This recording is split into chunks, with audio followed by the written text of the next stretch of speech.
kissed me, Broadway was waiting for me. You were handsome, You were pretty queen of New York City. When the band finished playing, they held out for more. Sinatra was swinging, all the drunks they were singing. We kissed on a corner, then danced through the night. The boys of the NYPD choir were singing Go Away Babe, and the bells were ringing out for Christmas Day.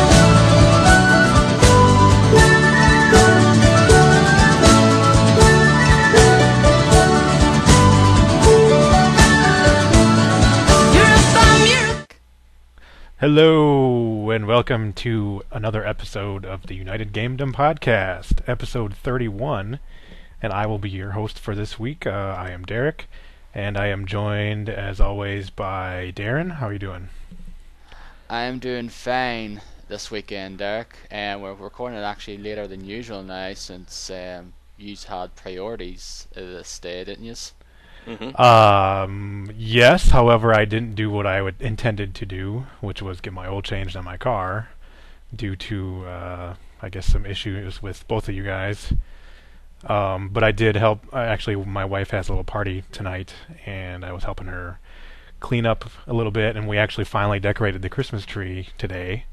We've had it up for about a week or two, but we finally decorated it today. I think we're probably going to keep it up for like most of January, just because we can. So, anyway, Keep it up that's until pretty July. much what I was doing. How are you doing, Dennis? I'm joined by Dennis also. Hey, not bad. How are you guys? I'm okay. Can you hear me? Or Yeah, so we can hear you just fine now. Okay. We're a bit rusty. It's been 2 weeks. yeah, It it's seems been like 2 weeks months since- though, but Okay. Well, yeah, I couldn't come on earlier because I have somebody who comes and cleans the house because, you know, being by myself, cleaning a house like this takes a while. So I actually pay somebody that my mom knows actually that comes over and just cleans up the house a bit. And because she came over earlier, so she did that, and that's pretty much it. so now what, you're a lazy bastard. Yeah.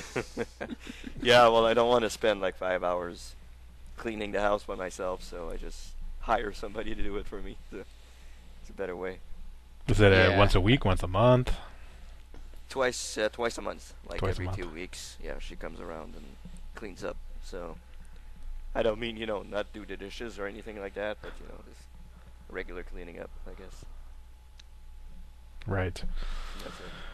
Well, why don't we get on to some news items and get onto our usual schedule. First of all, we survived the Mayan apocalypse. Yay! Yay! How was your guys? How was it? Was it Well, it's good for yous? fantastic. I worked all day. That was great. Yeah, exactly. Me too. Yeah, I worked into it though, and then slept for a few hours, and then worked out of it as well. So that's how I celebrated my apocalypse. Yeah, worst apocalypse ever. Yeah, I actually worked a lot this last 2 weeks. Now that I'm finally better again, completely, sick-free, cold-free, strep throat-free.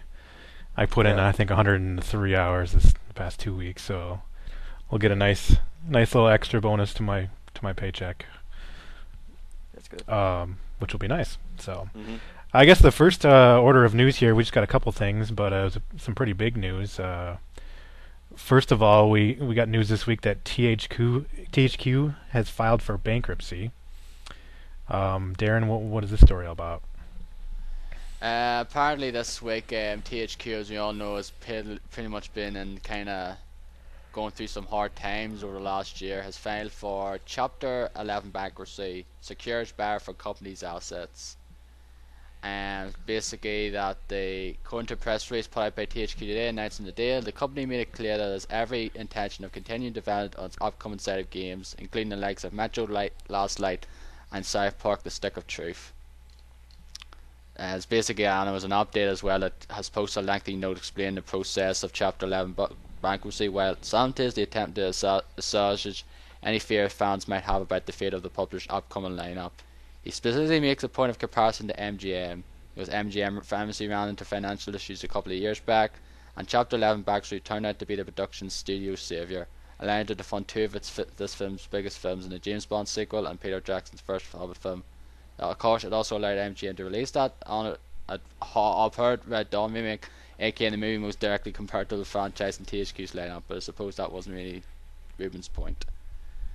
So basically, they're basically filed for bankruptcy though, and to secure a buyer though to sort of help them go through these hard times though, and hopefully we'd see Saints Row still all right from this here, because I don't know about you guys, but that's pretty much the only thing apart from South Park that I really care for that's coming from THQ. Well, WWE maybe a little bit. If it's like that this year, yeah, but then again, the only thing I really liked was the Attitude Era mode. But I mean, they're going in the right direction with WWE, so it would be crappy that it would, they couldn't go through with it anymore. But yeah, I'm with you guys. Saints Row is pretty much the only franchise that I'm really interested in. South Park. Yeah, I guess I haven't watched South Park in a while, so. But the game looks all right, looks okay. So would be nice to play it out. So I guess Saints Row the Third and Darksiders 2 didn't do as well as they were hoping. I think Saints Row the Third did pretty good. I think it sold a few million copies. So I think it sold 6 or 7 million copies or something. So I think it did very, very well. But Darksiders 2, on the other hand, nope. No. I think some people did say that they sort of relied too heavily on that game and felt it was going to take them out of the shitter, which unfortunately it did not. But not everyone loved that game. I do, but it didn't sell well to, save them from this horrible ordeal. Yeah, that's too bad. Well, there's a rumor that Ubisoft might be the buyer, or a potential buyer for anyone THQ's but assets. Activision. Yeah. Or EA probably as well. I think someone said to me, anyone but Activision, EA, or Warner Brothers. Yeah. So THQ has Relic, Volition, THQ Montreal, and Vigil Games. I believe they have the properties are like Saints Row, Red Faction, Homefront, the Metro 23, and Company of Heroes are like their big properties. That's right, they have Metro. That's right, I forgot that. Yeah, I've never even watched much of the Metro Last Light thing anyway. Like, I know it's supposed to come out next year anyways. Yeah, but March or did you either guys play Metro 33? No. I have it on the PC. I played like a bit of it now, but not much. I played it all the way through on 360. It's definitely worth playing. It's got some weird quirks to it, but there's some interesting stuff going on there. I recommend it. Yeah, it's some sort of like thing, like kind of bullet economy or something like that now, isn't it? I think I heard. That's one of the things. Like, you can use regular bullets as currency, but then there's also like special bullets that are like not damaged or degraded in any way. I think those are more valuable as currency, but you can also use them as actual bullets in your gun, and it does a lot more damage, I believe. It's been probably a couple years since I've played that, but there's some weird story stuff going on with that too, which is pretty good. It's a very dark game, like visually dark. Like, I recommend putting the brightness up. Yeah. A bit. Completely. I had trouble seeing some things in there, and some spots. And the whole thing with like the gas mask and how you have to change your filters all the time, otherwise you die from was it like poison in the air or something. That's kind of interesting. So yeah. And there's also some other news that come out of this story that some unannounced games were revealed as well. Yeah, I don't have them here unfortunately though. Well, it says Relic is working on a 2014 dated project under the working title Atlas. They're also working on Company of Heroes 2. Yeah, we knew that. Yeah, we knew that one. Turtle Rock Studios, who previous credits include Left 4 Dead and Counter-Strike Source, is working on a co-op multiplayer game called Evolve.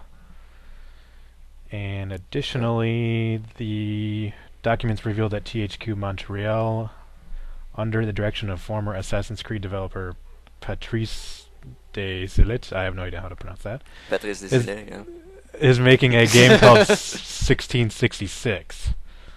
Okay. So I don't know what that is. Probably some war thing. Yeah. Probably. I suppose, yeah. And then finally, Darksiders, developer of visual games, is making a game called Crawler. So those are just some names of games. Who knows what they are? But Evolve to me sounds something like it might be some sort of Pokemon game? superpower thing.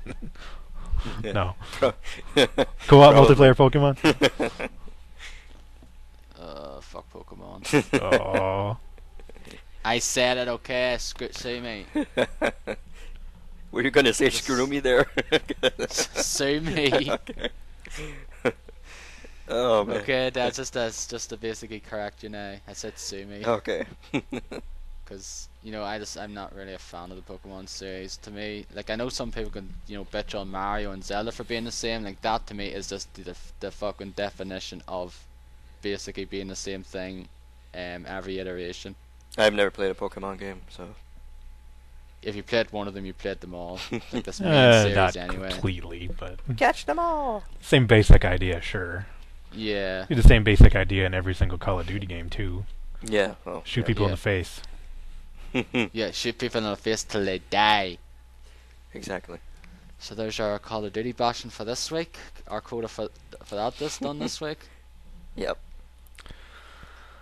All right, moving on. We have just had one other story that we're going to mention. Unfortunately, there were some tragic events that took place. I think it was a couple weeks ago now. I think it was Friday. Fortnite. Connecticut, a mass shooting by some psychotic asshole that took out 20 children as well as some. I think it was 6 adults. Mm-hmm. And unfortunately, the NRA is getting involved and blaming video games, among other things. I believe they're also saying that you need to have more guns to counter these shootings, which is just ridiculous. So, I guess, Dennis, what happened here with the NRA press conference? Well, the NRA press conference was actually yesterday, which was Friday. I guess if you're, since we're Saturday right now, you're probably going to listen to this later. But the NRA Vice President Wayne Lapierre, or Lapierre if you prefer, says violent video games like Bulletstorm and Mortal Kombat partially to blame for last week's deadly shooting in Connecticut.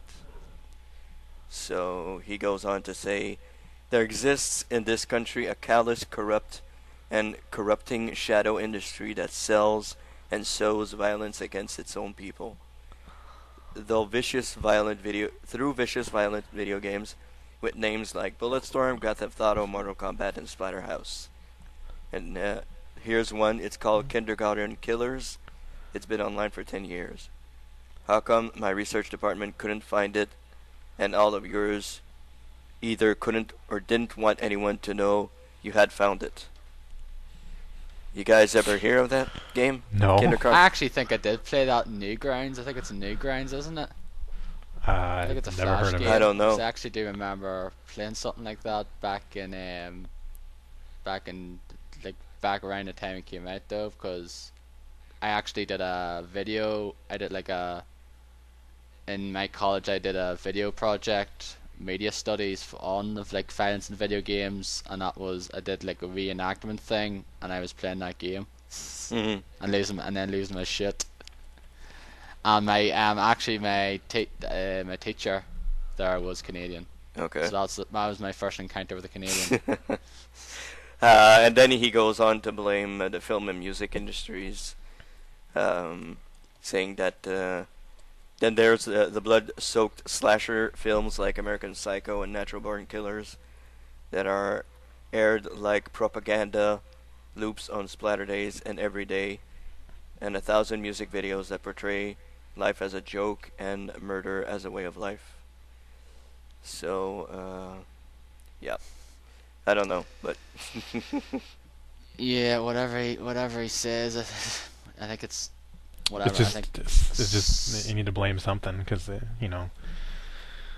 realize that Yeah. they're part of the problem. They gotta blame Yep. somebody else. yeah, let's blame Philip. Let's basically make it the scapegoat once again. Like, the fact is that something like this something horrible happens, always blame it on video I games. mean, these Yeah. video games are available to the entire world, and how come you don't hear about this stuff in like Japan or in Europe or even, I mean, Canada. really anywhere really? Like No. the United States is just horrible, full of these shootings. Mhm. It's just ridiculous. And I think Yeah, but there has been shootings around here though. Like there was one here that happened in the mid-90s though, where a guy actually came into school and it was in Scotland, in like a place called Dunblane, where a guy came and shot like a bunch of school children and teacher and then shot himself. Mhm. It was like big. Well, news that's story true. back. That's true that there are shootings everywhere, Yeah. but the United States has like thousands more like gun deaths than anywhere else. I don't have stats. Yeah. I don't have stats on hand here, but I know that Mhm. I've heard that numerous times over the past week. And I think during the press conference, the NRA press conference, there was another shooting. I think somewhere. Yeah, I Some- think it was in like Pennsylvania. Somebody was just walking up and down a road and just shooting people, and Yeah. killed like 6 people or so. I think some of them were state patrol officers, I believe. Mhm. So yeah, that's just insane. So I don't know what the big thing is in blaming video games and movies and music and like blame the entertainment industry and everything else except the fact that the guy had a fucking semi-automatic gun, which he probably got without any problem. I think it was think his I think mother's. his parents, Yeah. his mother Yeah. held like a bunch of them or something apparently. Yeah. And like he took it from her, and I think he shot her as well, killed her, and then Yep. he went and Shot did in his the bloody face. rampage. Yeah, he shot her in the face apparently. So how the fuck do you get a semi-automatic? What the fuck are you doing with a semi-automatic gun in your house? I mean, Jesus. Yeah, no kidding. It's kind of weird. I don't know. We don't have that kind of stuff over here, so seeing that on TV. I mean, we have shootings also.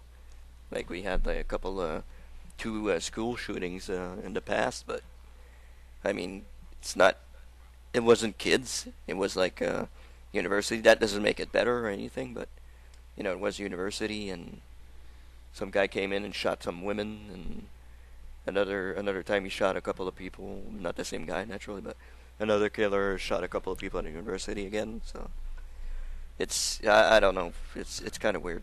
It's kind of weird seeing the NRA go up. Oh well, we should arm everybody with a gun. Teacher arm. Let there be armed guards at every fucking prison, every fucking school. Apparently, there were 2 armed guards at Columbine, and look how that helped. Yeah, exactly. So how is that going to help? Not really. They just want to sell more guns, and that's pretty much it. So very sad event. So it was Yeah. awful. That was actually Friday a week ago that happened though. Anyway, it's horrible to hear when you ever hear anything like that now. Mhm. So you don't want to see stuff like that happen in the news, but fortunately you do see that once too often. I mean, yeah, and these were kids. These were like 5 to 10-year-olds. It's just I insane. know. Why would you kill kids? I can see killing your mother, if you're like some psychotic that hates your mother, but why do you need to go kill a bunch of kids too? Mhm. Like he just went into a classroom. I think that's where he killed the most of them. I think 16 kids in a classroom. He just shot them all. So that's kind of. I think it's the crazy. classroom his mom was teaching. He shot all the kids and he shot her. Something like that. So that's disgusting to me. That's really that's hard to watch and hard to see stuff like that.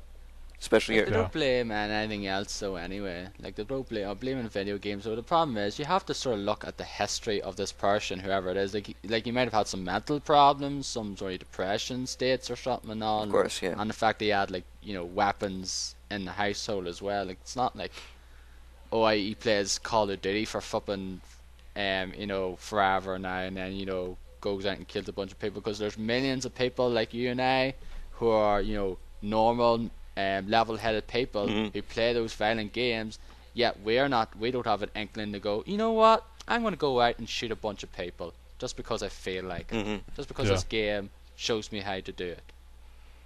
Like, I think at the start actually it was apparently his brother was blamed. It was actually, what's his name, Adam Lanza I think his name was, Yeah. the guy. I think it was actually his brothers, like Ryan Lanza. Yeah. The fucking news story fucked it up, was actually him. He's playing first, and that guy was on his Facebook or something sending him death threats and all, and saying "you fuck you" and all that there. Mhm.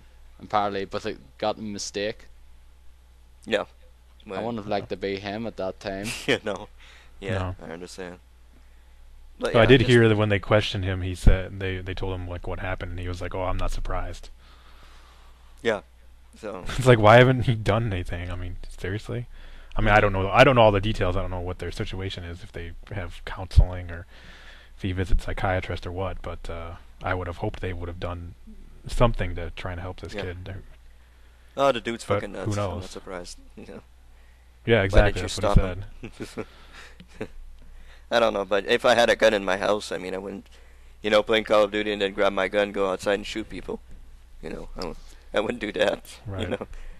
It's You wouldn't do that now. Like, if you have some sort of gun, though, if you have one, you just do it for self-defense. Like, some burglar comes in your house, though, that'll be like in my opinion, some sort of way to have a gun, though. But like, Or if you're a hunter, that's if you hunt. yeah.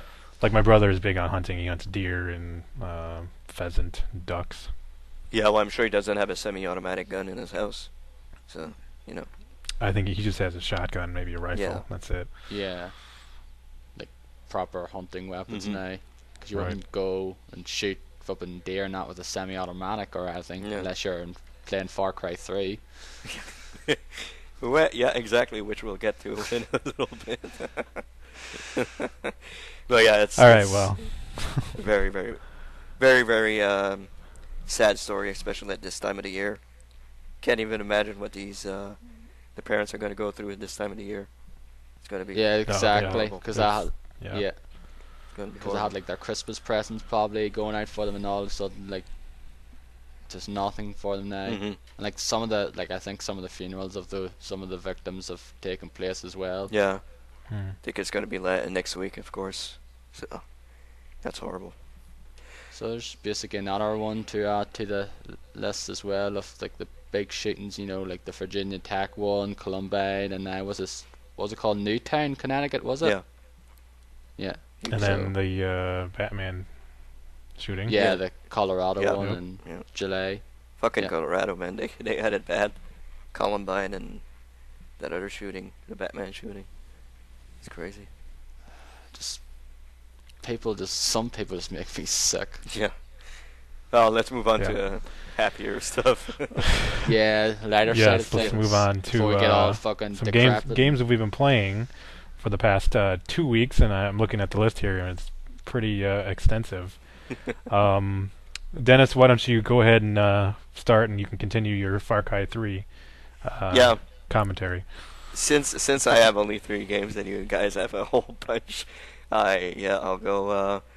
I've started. Well, I won't go into Far Cry right away. I'll start with Assassin's Creed 3.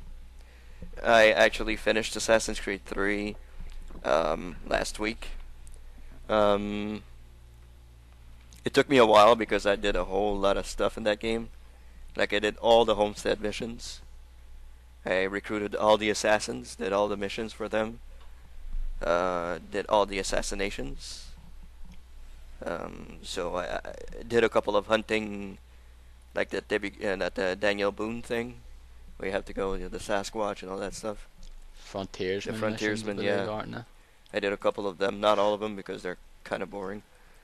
And I gotta say, the story was interesting. I thought it was, pretty good. But I think the side stuff was more interesting to do than the actual story. Like I really enjoyed the homestead missions and the assassination missions and all that. But the actual story, I kind of was like, eh. Story missions were like, eh, Yeah, you just like the story though, but you didn't really like doing the story missions, pretty much. Yeah. And I gotta say that I really hope and pray to God that in their next Assassin's Creed game, they change the whole stealth mechanic. Because that mechanic to me is broken to shit. It is broken to hell. It is really bad. It is a really bad mechanic, honestly. Like, when I didn't have to be, like, the full synchronization, sometimes you needed to be stealthy. I didn't do that. I just went in and killed everybody. But there is a mission towards the end where you have to be stealthy. I think, Darren, you know what I mean. You know the mission I'm talking about. What sequence was it in now? Oh yeah, I think in The boat. Which one is it? The boat one. Remember? Oh, the one you have to go in the two boats. The one you have to go in on the, let's say, one of the main villains' boats, and you have I think it's sequence 11, isn't it? 11 or 12, I think. I think it's 11. Right. Yeah. It's nighttime, isn't it? Yeah. Yeah, I think I know which one you're talking about. Yeah. And you have to. Yeah, exactly. Yeah, you have to go on that. Yeah. I actually didn't have a really problem getting on it though. It was like undetected. Maybe just took me 1, 2, 3 times. I was just trying to do the full synchronization for that one at the end. It's like, and then just said fuck this and just give up. It's not full. It's obligatory. You cannot be detected or you fail the mission. Yeah, when you go onto the boat now, Yeah. but when you get onto it, like if you get caught right and then there's a point, like there's a point after you go and eavesdrop on the Yeah. conversations, then you can just like get caught then, but you could just have to jump off. Yeah. Exactly. Yeah, I know what you mean. Yeah. So they really have to change the stealth mechanic in that game. To me, it's not good enough. It's not very good at all.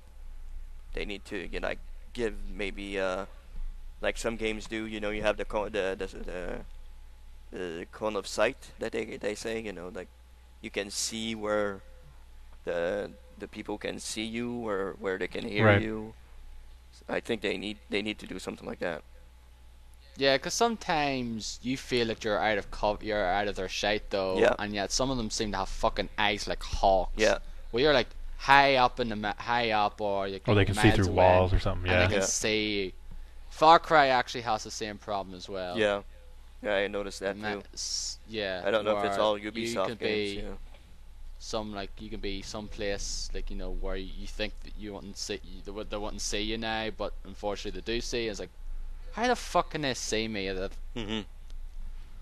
Like I was in a tree at one point, and they could still see me in the tree. I was like, what the fuck? Like I'm higher than they are. How the hell can they see me? So it's kind of a broken stealthy mechanic. The rest was all right, I guess. The rest of the missions were okay. The final mission that you do, I actually did full synchronization. The chase mission. Yeah. Yeah, I did it as well. And I was like, how the hell did I do this? Like I had to restart. I restarted the mission like 3 or 4 times because Yeah, that was pretty much all I had to do though. But I think apparently it might have been much worse pre-patch now. because I had to do it like 3 or 4 times. But the 4th time or the 5th time I did it, the guy actually got stuck on something, and he was actually running in place. So actually, I caught up to him really easily. So I did the whole synchronization on that one. What did you think of the ending? We're not going to spoil anything, but what did you think of the ending? Did you like it? I said when I saw the ending, I got a sort of another ending. I did say this, so when I saw the ending, I got a bit of another ending from a game that came out this year. Mm-hmm. That ends with a number 3 as well. Yeah, I got that. But you actually don't. Was there multiple endings? No. Oh. But you actually don't get to choose. You don't get to you think you have it. Yeah. You think you're going to get the option to choose, But you don't. but you don't get an option. Yeah. Pretty much. And I don't know how it's gonna how it's gonna go into Assassin's Creed 4. But it's gonna be interesting to see where they go from here. Yeah, pretty much. Yeah. That story arc's pretty much done now. I think so. Unless something happens differently. Yeah, unless it's some sort of fucking, he's like, it's A prequel? It's not what it's a prequel, Oh, or fuck. it's not what you expect. You know what the ending that happened in 3? We're just kidding with you guys. Mhm, yeah, it's not really what happened. But I have to say, I really, really enjoyed the Desmond missions, especially the last one you do. The last one I loved. That was I that was loved that probably one. the best Desmond thing ever, in any fucking Assassin's Creed. Oh yeah, that was fantastic. I love that mission. Yeah, that was one of my favorite missions in the game. Actually, we just goes in and fucking rips dudes up. Yeah, it was amazing. I really enjoy it. It then made me think I would really like to see an Assassin's Creed in present day, like in the. Well, that's what I was hoping this game would be. Mhm. You know, you play as Desmond the whole time. That would be cool. Yeah, you play as Desmond, or you play as an assassin today. But you know, the person that's in the Animus is like in the future, and they're playing as somebody today, like in this time, Yeah, turn 2012 Yeah. time. Mhm. Yeah. 2012. And they're like 100 2013. years or so Yeah. from the future now. Yeah. And they play someone like you go like climb up the big fucking skyscrapers that take like 5 minutes to get up, That would be and amazing. they do fucking big, you know. Like the first mission you do as Desmond, and you're looking outside at the city. Man, that's fantastic. Yeah, you go up the building, Mhm. and then you see like the skyline. Mhm. Was that the one Yeah, where you had to jump off that's- the crane? I did that one.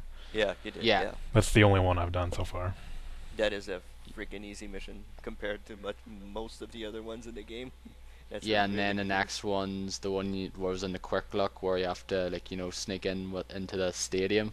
Yeah, that was pretty easy too. Oh, I didn't never watch the got quick look. detected. Oh yeah, that's the second one. So where you have to sneak into the stadium in Brazil and get like another piece of that power core, whatever the hell they are. Yeah, The I never got apple detected or in whatever. No, not the apples. Like these, you have to get these pieces. Holocron or whatever. I can't remember what they call them. I forget what they're called. Like they're basically these For a key or pieces of something? this- Yeah. Yeah, basically to open the actual like gate. Oh, okay, yeah. Like the- That's, the- yeah, I know what you mean. Well, the key's the fucking medallion at the beginning. So. Yeah, but like the part, like they make it to open the path pretty much. They needed the key to open the gate, but they needed that stuff to like Make the make path. the path. Yeah. Hmm. So, can I ask, did you use the crafting system at all? No, Didn't even touch I've it. heard. I think I Well- did like for once or twice for like barrels or something, like because that's the one you sort of give you Mhm. when they go through like the tutorial part of that. Yeah. But that's pretty much it. I could not. So you didn't make new weapons or anything? No, I could not be asked to do that. I honestly didn't think there was any need though, because I No. just felt fine with the weapons I had. Yeah. Because basically, sometimes you just basically counter and you usually just get them no problem with a counter kill. Mm-hmm. I had a sword and I had a tomahawk.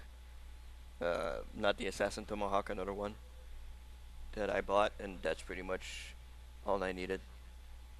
It was pretty. Didn't really buy anything. I bought all the outfits. Like I When went can you change inside- outfits? Because I've read Yeah. that, but I can't. You have to go into the store and change your outfit in the store. Because you can't do it. Oh, you while can't do you're- it like in your little base or whatever? No, that's what I found really stupid. I had no idea you actually could change costumes. Yeah, Yeah, because you I got can. one for free for like buying the Target version of the game, and like I don't even Mhm. know how to get to it. And if you do all the homestead missions, you get what's his face, your teacher there. What's his name again? Achilles? Achilles. Yeah, you get Achilles' assassin's costume. So that's pretty cool. Is that what he's currently wearing, or is that like what he used to wear or something? Yeah, what he used to wear, like Oh, okay. really nice costume. It's really really cool. That's cool. So yeah, I enjoyed it. I didn't hate the game. Like I didn't. The first couple of sequences are really. Yeah, you have to trudge through them. You really have to. I don't want to play this. It's not that good. But once you reach sequence 6, it's pretty cool. And I'm pretty much the only person who thought this, but I really did not like the naval missions. I really did not like those missions. I know. I seen your tweet and it's like, okay, Yeah, I really despise those fucking missions. I don't know why. why exactly? I don't know. I think it's that the boat's too fucking hard to control. Well, it's you're a trying to boat. go- I f- It's I a fucking find it- boat. What do you expect? I didn't find that whatsoever. I found it pretty easy to manage the boats, Really? going through the different sails and then steering easily. Then Okay. I find that I didn't. Just not gotta have go a s- problem you know, whatsoever. Be careful. Yeah, I know. Yeah, Like we know when you're driving I driving a barely car and you crashed say in this car drives like a boat. Well, there you go. Mhm. It's a fucking boat. Yeah, I didn't crash like really that much at all. Like I didn't find crash. it pretty easy. I didn't crash. It just, you Yeah. have to look to the left. Okay, shoot the left. Okay, you gotta shoot the right. I don't know. Kind of found it annoying a little bit. That was a bit annoying though, just trying to light up your shots with the cannon, Mhm. so and trying to steer to get to the boat. Yeah, that maybe was a bit annoying though. But in terms of like, controlling the boat itself and all that there, I didn't really have a huge problem. Yeah. So, Half sail, full sail, all that. did you have fun with the game, or did you finish it just because you felt that you had to, or that just Actually because you was started having- it? I was actually having fun towards the end. I was really enjoying myself with the game, like doing all the little missions in between, and sending my assassins out to do missions and all that. That was cool. And once you can use your assassins, like I had all 6, and they have different Oh, there's only personalities, which is really cool. And I used my assassins a whole lot. Like I really, once I was trying to escape from somewhere, I called my assassins. Boop, they come in, back me up, and it was pretty cool. I enjoyed the game. I actually enjoyed it. As I said, it's no Brotherhood or Assassin's Creed 2, but still alright. It's still pretty good. Yeah, you said it was your least favorite next to Revelations, and I was like, you like the first one more? Well, the first one was the first one. I mean, it's an introduction to Assassin's Creed. It's kind of you can't really say. Well, yeah, I know it had a whole lot of problems, but I enjoyed one. I liked it. Lack of mission variety was probably my biggest problem in that game. Yeah. I got bored with it after a while because it was like, yeah, we're just doing the same old fucking interrogation mission, collecting the flags. And Yeah, but now it's kind of too much. You know what I mean? It's like too many things to do. That kind of unbalances me. I'm like, what should I do? Should I go here? Where should I? Yeah, like that's kind of what I did. Like I did a few of the stuff. Like I did some of the homestead missions and I did some of the assassinations and things like that though. But after a while, I was just like, yeah, you know what? I just want to just get through the story though, because if I keep doing all this stuff, I'll fucking still be playing this game next year. Yeah, I think I played 30 hours. So yeah, I played a whole lot of Assassin's Creed. I enjoyed it. I have to say, I enjoyed it. I probably haven't played half of that. Probably played maybe 10, 15 hours, probably. Maybe actually, I don't know. And another game that I'll probably end up playing a whole lot of hours of is Far Cry 3, which I started this week also. When I started it, I was like, I don't know. I'm not really enjoying myself. It's like like when you start off, you practically have nothing. You have one gun, and you have like very, very little bullets in your gun. And you're like, crap, it's I don't know. Kept getting killed very often and all that. So then I started hunting, crafting stuff, crafting bigger pouches to put my stuff in, and now I'm really enjoying it. I am really, really enjoying the game. There's a whole lot of stuff to do in that game also. So hunting missions and just side missions and stuff like that, and medical supplies to drop off, and relics to find, and radio towers to climb, and it's just, I think it's really great. I'm really, really enjoying myself right now. I've barely touched the mission stories. What was the last one you did? I just finished rescuing. Well, I met the doctor, and I rescued the first of your friends there, the girl. Not the blonde one, now the other one. Yeah, the first girl, the first person that you rescued. I've done that, and that's it. Was it the blonde girl now, wasn't it? Isn't there Wasn't just she one already girl? there? Wasn't there just only one girl in this game? No, there's two. There's another one you have to rescue. She's like brunette, I think. Okay, well I rescued the blonde, the one that's in the bed with the doctor there. The doctor. Oh, she's not in bed with the No, doctor she's not in bed now. with him, but he rescued her from. No, okay, I know where you're at. Yeah, that's pretty early on. Yeah, I just did a mission where you have to rescue this other one, and you have to get away from the pirates on the, one of those, vehicle parts where you have to shoot, go on a turret and shoot them, or no, it's like you use as like grenade launcher or something, and have to, drive away. She's driving away, and you like shoot them down. Yeah, pretty cool. But I'm just going around, getting some radio towers and doing some camps, like pirate camps, and I know what you mean. Yeah, liberating everything. So I've got a pretty big arsenal right now. Like I've got the sniper rifle with the silencer, which is very useful. So that's really cool. And I don't know if you've gone across some like crazy stuff that's happened, like some animals attacking the pirates, or just jumping on them, or fire catching up, and like fire going off everywhere and killing pirates and everything. Have you had that happen? No, I think I've seen like. No, I haven't really seen anything out of the ordinary yet, to tell you the truth. I actually went into a bandit camp, and there are some bandit camps that they're holding wild animals in there, and you can shoot the cage so the wild animal escapes and kills everybody in the camp, or a whole bunch of guys in the camp. So I just stand very far on the hill with my sniper and just snipe the cage. The cage opens and the wild animal goes in and just kills everybody. And there was this guy that had a Molotov cocktail, and he fucking dropped the Molotov cocktail when he got killed, and then the camp just spread on fire everywhere. And you could see all the pirates, they were all dying and everything. It was fantastic. It was really, really awesome. So you get all sorts of moments like that. That's pretty cool. So I'm really, really enjoying Far Cry 3, you gotta say. Haven't played any multiplayer or anything, but and it looks amazing on computer, so it just looks fantastic. I have everything on ultra, except for the shadows, because if the shadows are too high, it slows down a little bit, like it chops up. But yeah, I have everything else on ultra, and fucking looks amazing. So really enjoying Far Cry 3. That's another 50 hours I'm gonna spend just hunting animals and crafting and liberating towers and all that. So Yes, this is probably the last game you might finish within this year. I doubt it though. Probably yeah, there's 2 weeks left. First game next year probably. Yeah, first game next year. And me and you, we've played some Torchlight 2 this week. That we last did. weekend. Yeah. Very fun, very enjoyable. I'm actually playing the same character as Derek played in Diablo, like the one with the guns there. The ranged character? Yeah, the ranged character.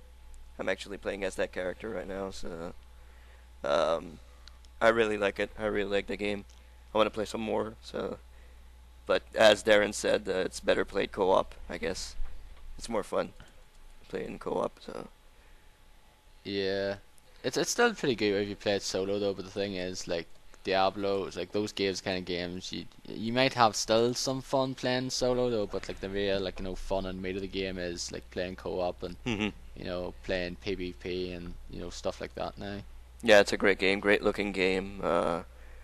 Very, very fun, very Diablo-esque.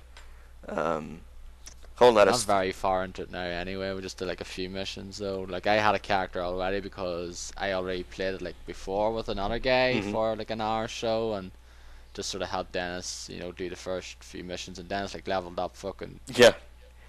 Like I almost 6-7 levels or something like in like an hour. I almost reached your in level. like 5 minutes or something it seemed. Yeah, I almost reached your level, I guess. Like I'm 2 levels down from you now, so I haven't played that game yet, but I have it. no. Yeah, we should play some. Yep, 3. we need to get on it though. It's really good. I'm really enjoying it. So yeah, that's pretty much what I've been playing aside from the regular Sound Pop and stuff like that. So Which I've gotten back into like a bit now. yeah, you but played a not little bit fully. Yeah. But All right, Darren, you want to go next? Yes, I'll go with my 20 games I have here. The game I've pretty much been playing the most over the last few weeks is Forza Horizon, which I really, really, really like this game.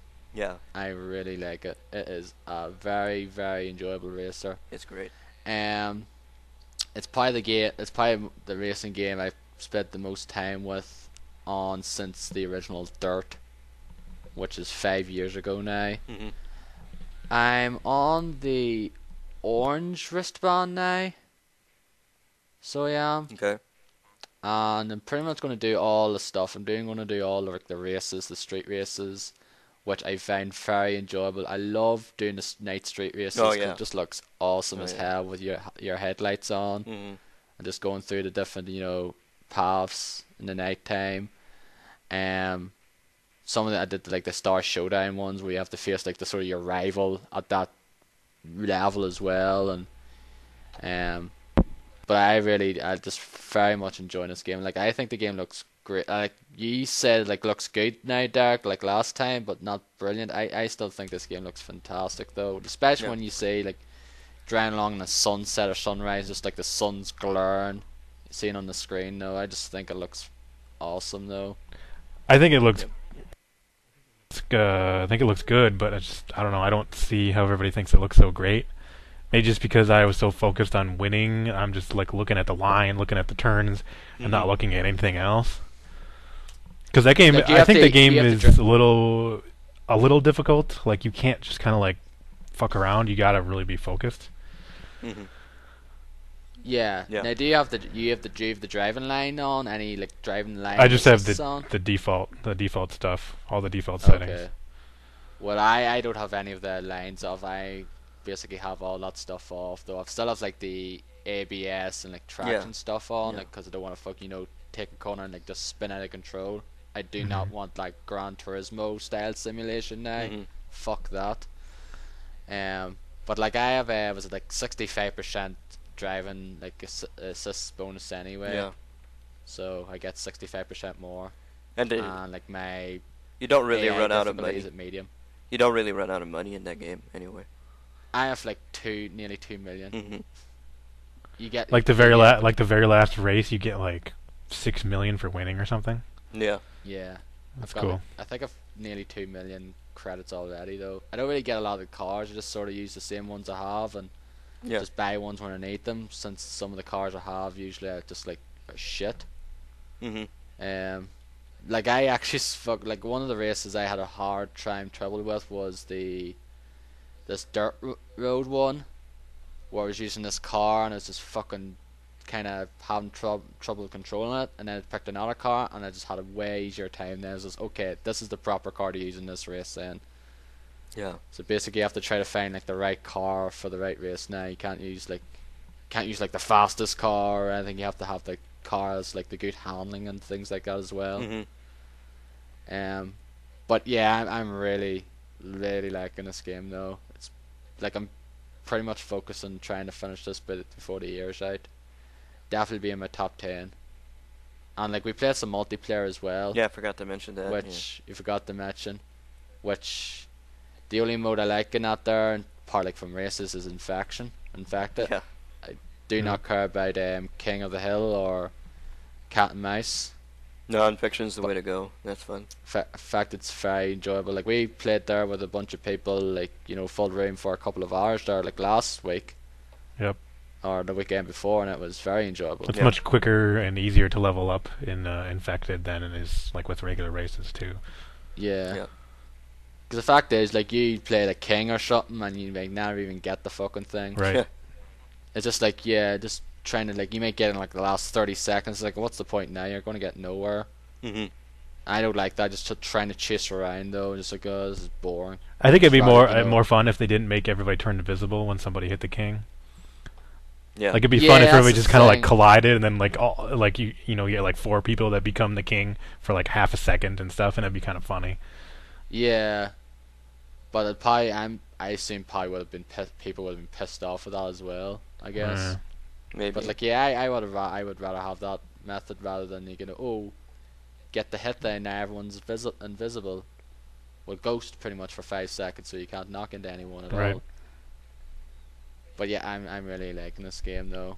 I'll probably have it finished probably by, let's say, hopefully by the next weekend. Like, how many wristband levels is it to go now? Like, I'm going for the purple one at the moment. Purple and then golden, I think that's it. Okay. I'm pretty much doing all the races as well, so I've done all the races. You don't need to do all of them to win. Yeah, but like I like to do them anyway because I just really enjoy playing the game. Like, I've done all the street races I've opened up thus far. I've actually got 3 those what the fuck are they called? Those special races where you like race a plane or something. I forget what Showcase they're events. calling it. Showcase, that's it. Yeah. I have them 3 opened up there now, which I have to do. Like, I had a hard time doing a fucking one I had to face against a helicopter, because I fucking kept bloody losing by like just bloody beat me every time, but eventually did that one as well. But yeah, I really like that game.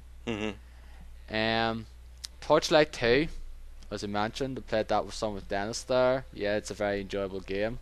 I've seen myself probably playing a good bit of it over the next, few months, early next year. Getting to like the whole Diablo fix again, which I just like to mention is getting snubbed pretty much.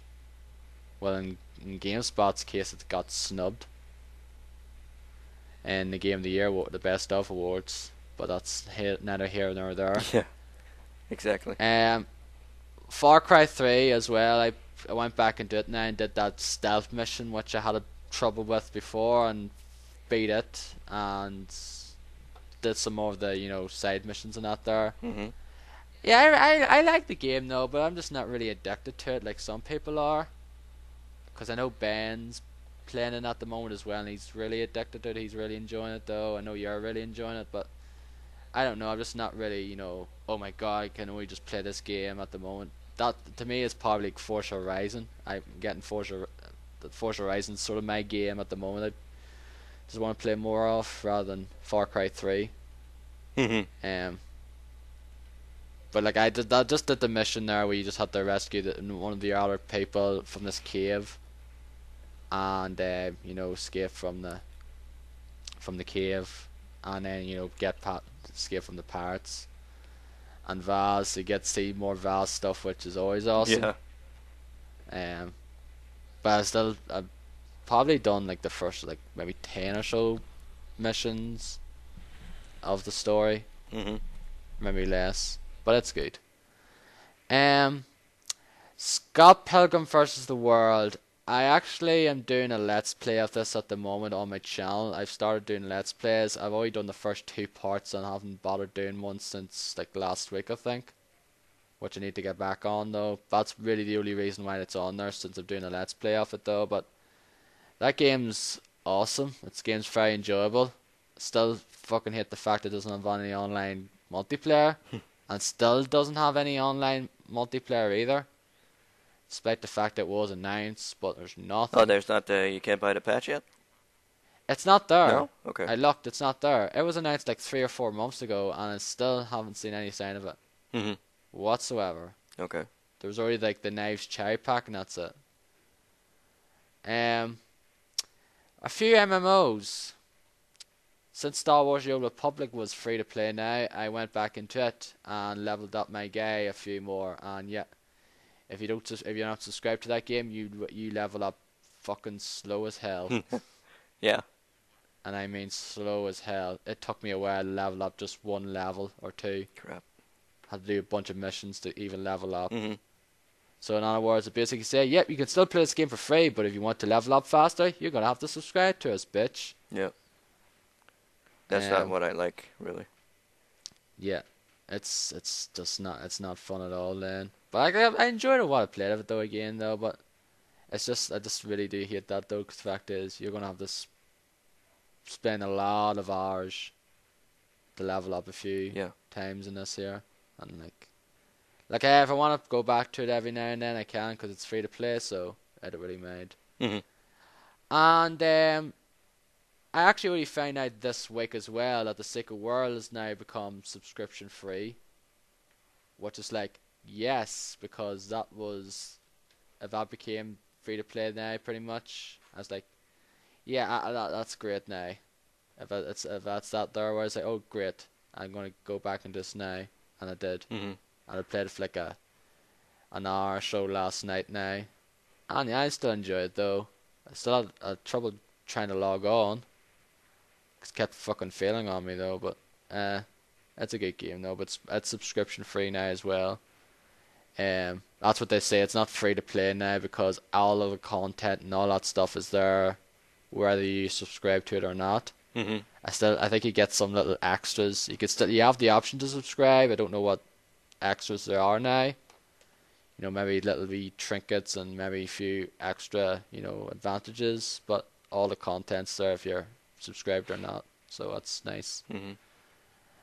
And I bought myself a PlayStation Vita. Dun dun dun. Really? Yes. Okay. Yes, I kind of. What side? Name me 10 games you're gonna play on that system. Isn't it 5? Name me. Davey, 5 games. 5 games. 5 games. Yeah, 5 games. You're gonna play. Yeah. 5. Well, I already have 5 games, so I do. Hot Shots Golf. Yay. Yeah. Well, that's not one of them now. I will not play that game. No. I don't know why. I was just looking on eBay there one day last week, not like week before, and I just came across this auction where it was the PS Vita with Little Big Planet Vita, Ridge Racer, Wipeout 2048, and a 4GB and 16GB memory card, and like a case as well, and it was like the charger as well. It was all unboxed now, apart from Little Big Planet. Everything else was unboxed now, so I didn't get any of the cases but all that was £175 and £6 postage and packaging, £181 for the lot, which I felt was fuck yeah, I'm getting that. I was too good to pass. Concerning the fact is that to get the game, to get the thing itself, along with the game perhaps, and memory card, you're probably spending at least £200 odd. So to get 3 games, 2 memory cards, and the thing itself for less than that, I'm fine with it. I'm definitely got that. And I played a few games because I got a few more games.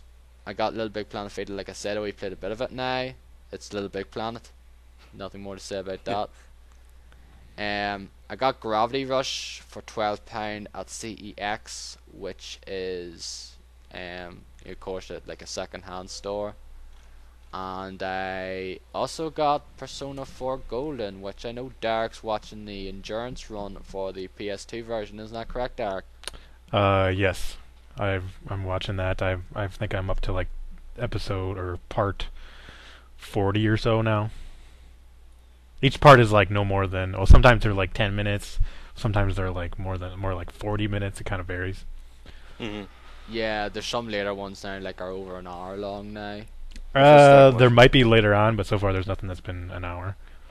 Yeah, I think the longest one's like the one where they have to fight the Shadow Yukio.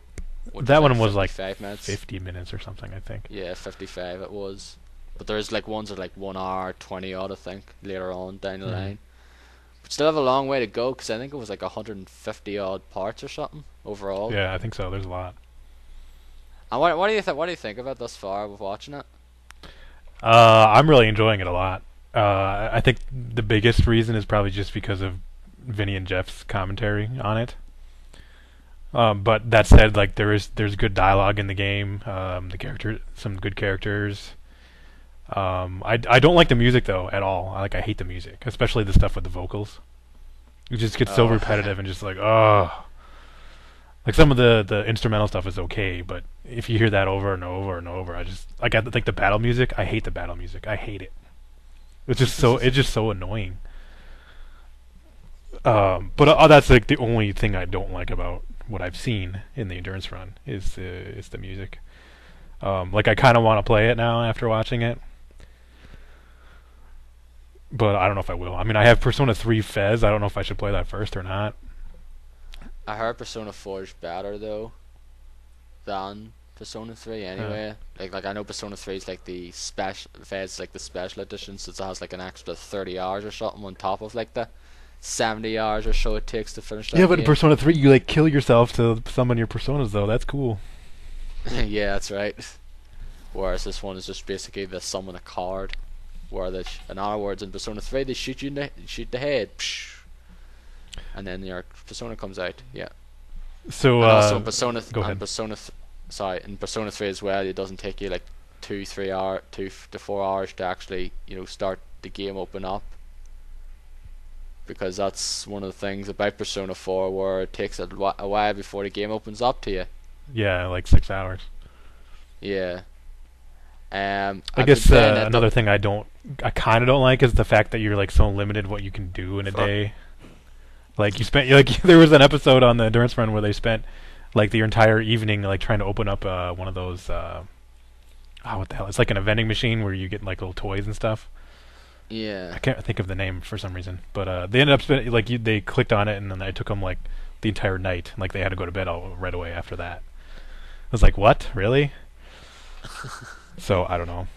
Yeah, that's the thing though. You basically have to, manage what you're gonna do each day, like after school, like, 'cause you go in school and then basically Either you're like gonna either, build your social links, or you go battle in the TV world, or go to work. yeah. So Like I actually played it there a bit, but I actually stopped. like how far playing it, did though. you get? I got to basically where I think I got the 23rd of April now. Basically after the point where the game sort of opens up now, and where you have to like you can go and go to soccer club, and then it's the Saturday after that where you can actually take a part-time job. So basically I have the mission now where I have to go to TV World and rescue Yukiko from that war before. That's another thing that's kind of weird, is like you can spend several days out in the real world doing whatever you want, while in the meantime your friend is in trouble in TV world. It's like, I don't understand. It's kind of like Mass Effect, where you're running around in the galaxy and the Earth is in trouble, getting destroyed by Reapers, and here you got your friend stuck in TV world and you're just doing whatever you want until like, oh, yeah, but it's the thing gonna. is, at least this has a time limit though. That's the thing. Right, That's the but still, difference. it's just kind of weird. You think you Yeah. want to go like right away and save, like if it was realistic. I don't know. Yeah, but it's like 8 levels now. It's like you get to level 8 now, and like I did it the first time when it's like that opens up. I got to like the 4th floor, and I had to go back because I didn't really have much like healing items or that left. I was going pretty low, so I had to go back now. I haven't really fought. I've tried a few times though, like trying to manage stuff though, but like each time it just says, this is not working out. I think I'm gonna fucking fail here, so just didn't save then. But that was my last save anyway though. Did you encounter Funky Student yet? No. Oh, really? I don't think I Okay. have. That's like a big. Have you watched the endurance run? No, I haven't watched Okay. it. I've lost Like, like the. That's first like 2 Jeff parts and or Vinny's. I think mostly Jeff's. Like his favorite character is like Funky Student. It seems like so yeah, funny. fucking student. Yeah, his dialogue Yeah. is kind of funny. Yeah. No, I haven't come across him yet. No. Okay, he's not I even don't like a know, named character. It's just like like stylish student and shy student or whatever. It's just kind of like one of Yeah. those. Yeah, just one of those like So non-playable NPCs, just like minor characters, pretty much. But yeah, I want to go back to it. I think I just might leave it off until next year now, when there's nothing really out. I might just start again next year because I just want to try to focus and play a few other games and try to finish them off and finalize my top 10 list for this year. Because no point playing this game now, since it's going to take me like 80 hours probably to finish. yeah. Because I know this is a long ass game. But it's a very enjoyable game though anyway. Like I actually played the I had it on the PS2 and I pretty much got to near the water point I was as well on it. Bit further now, but it's a good game. I know a lot of people are actually I know a few people on my Twitter feed are really playing at the moment and really enjoying it, so Yeah, pretty much everybody on my Twitter feed either is playing that or they just love Persona in general, like either Persona 3 or 4. Because I think isn't the third one that has that like robot chick or something? That's a popular character, I think. like I only played like an hour or two of the third one as well. So Very well.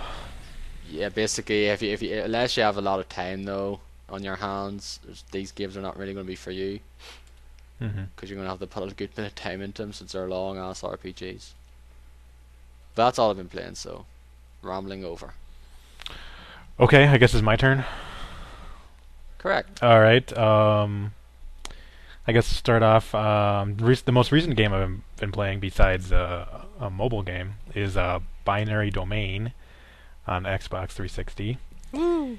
And I'm currently on yeah. chapter 2. I just defeated this like big spider robot. Yeah. And now we got into some underground city where I can like go around and talk to people or something. That's I shut it off at that point. But so far, I mean, it's okay. I still don't see what everybody likes about it yet. I don't know if it's just like big bow or what. The shooting I think could be better. Like I don't like how the assault rifle constantly goes up when you shoot. You know, like I'm trying to aim at a guy's head or a certain spot, and then like But I it think there's a it way moves up. to fix that. What? I think there's a way to fix that. I think you can have an upgrade, right, or something like that. Well, there's upgrades, Yeah, but I don't know what if it would be accuracy or rate of fire or what that would what would fix it. Okay. I guess I can keep trying upgrading that and see if that helps. Mm-hmm. It's You kind haven't of encountered Kane. what's that? You haven't encountered Kane yet. No, I don't know who that is. You know who it is. Is he the French robot? Yeah.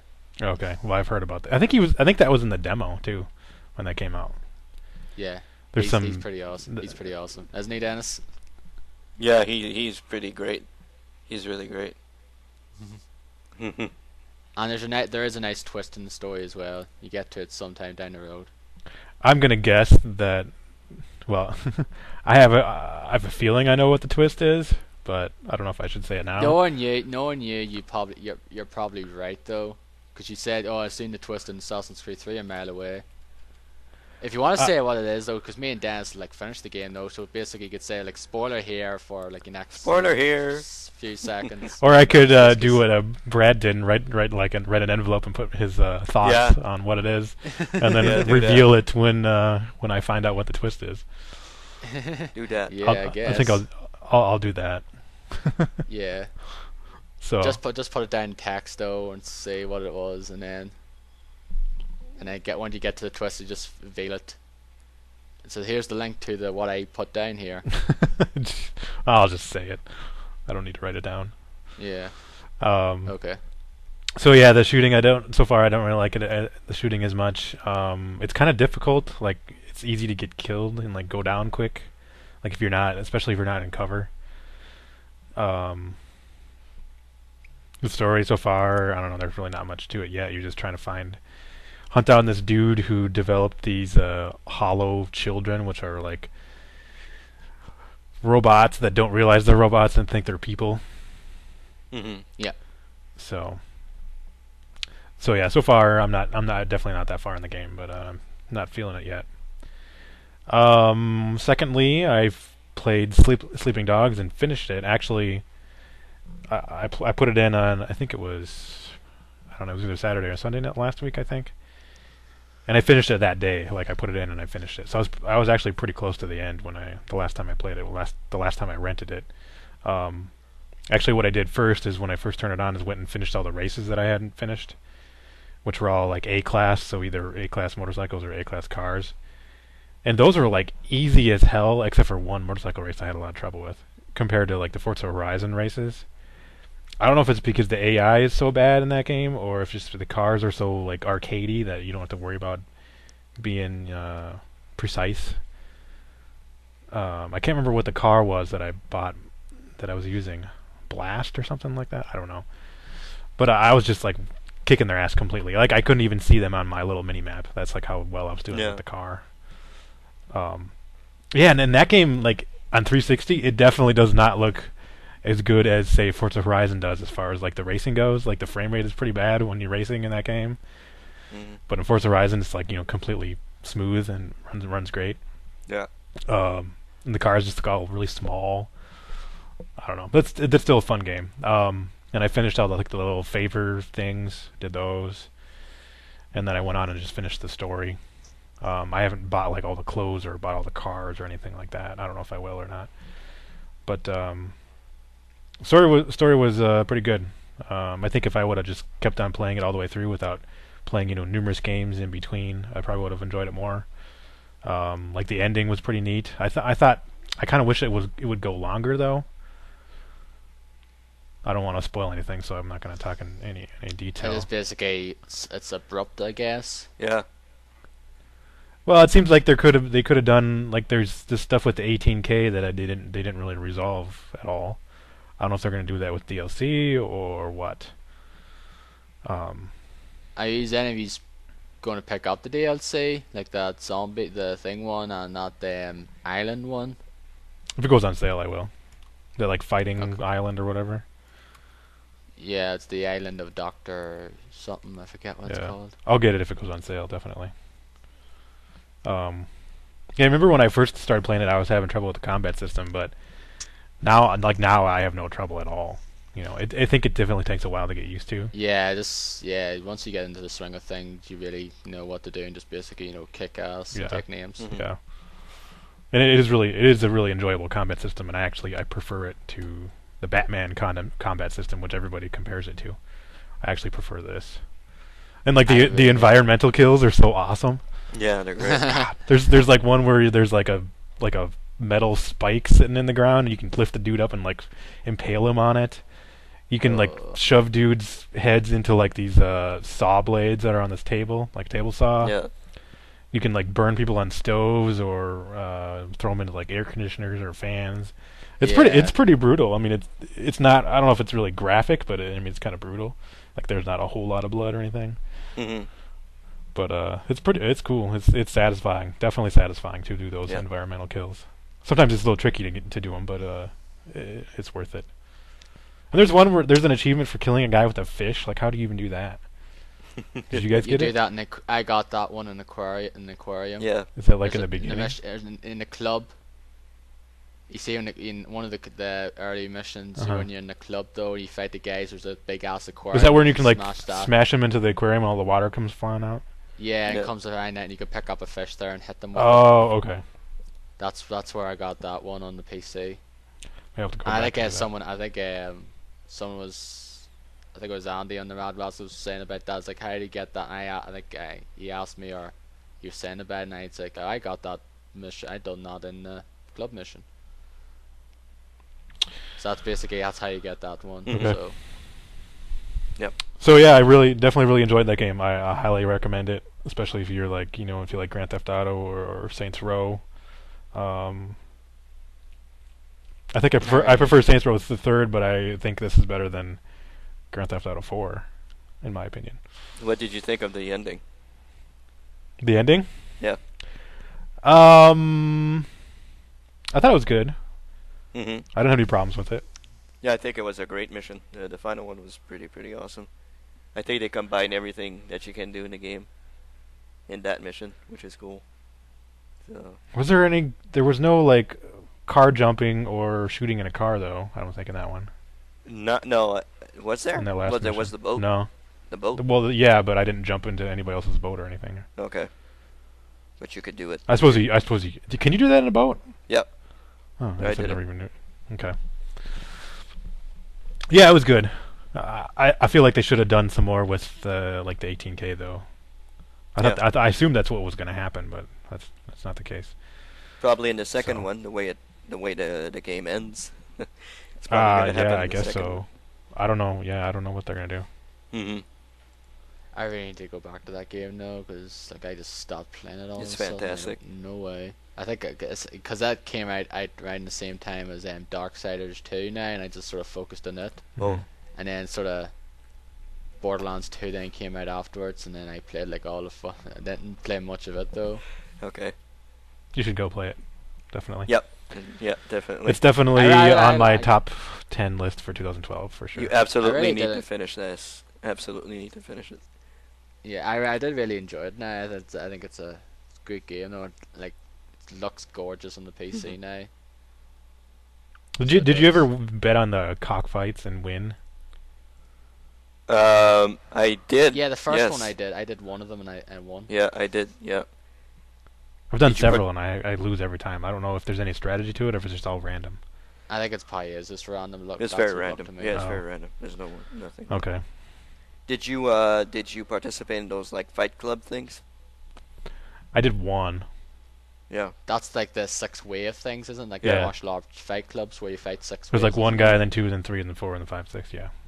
Yeah, I done 2 of them. Yeah, I waited until it was maxed out level. Like I had all the not the relics, but the trophies or whatever the hell you get there. Oh yeah. I waited until I had them all, and went through them, and it was like a breeze. It was really easy, so nothing really hard there.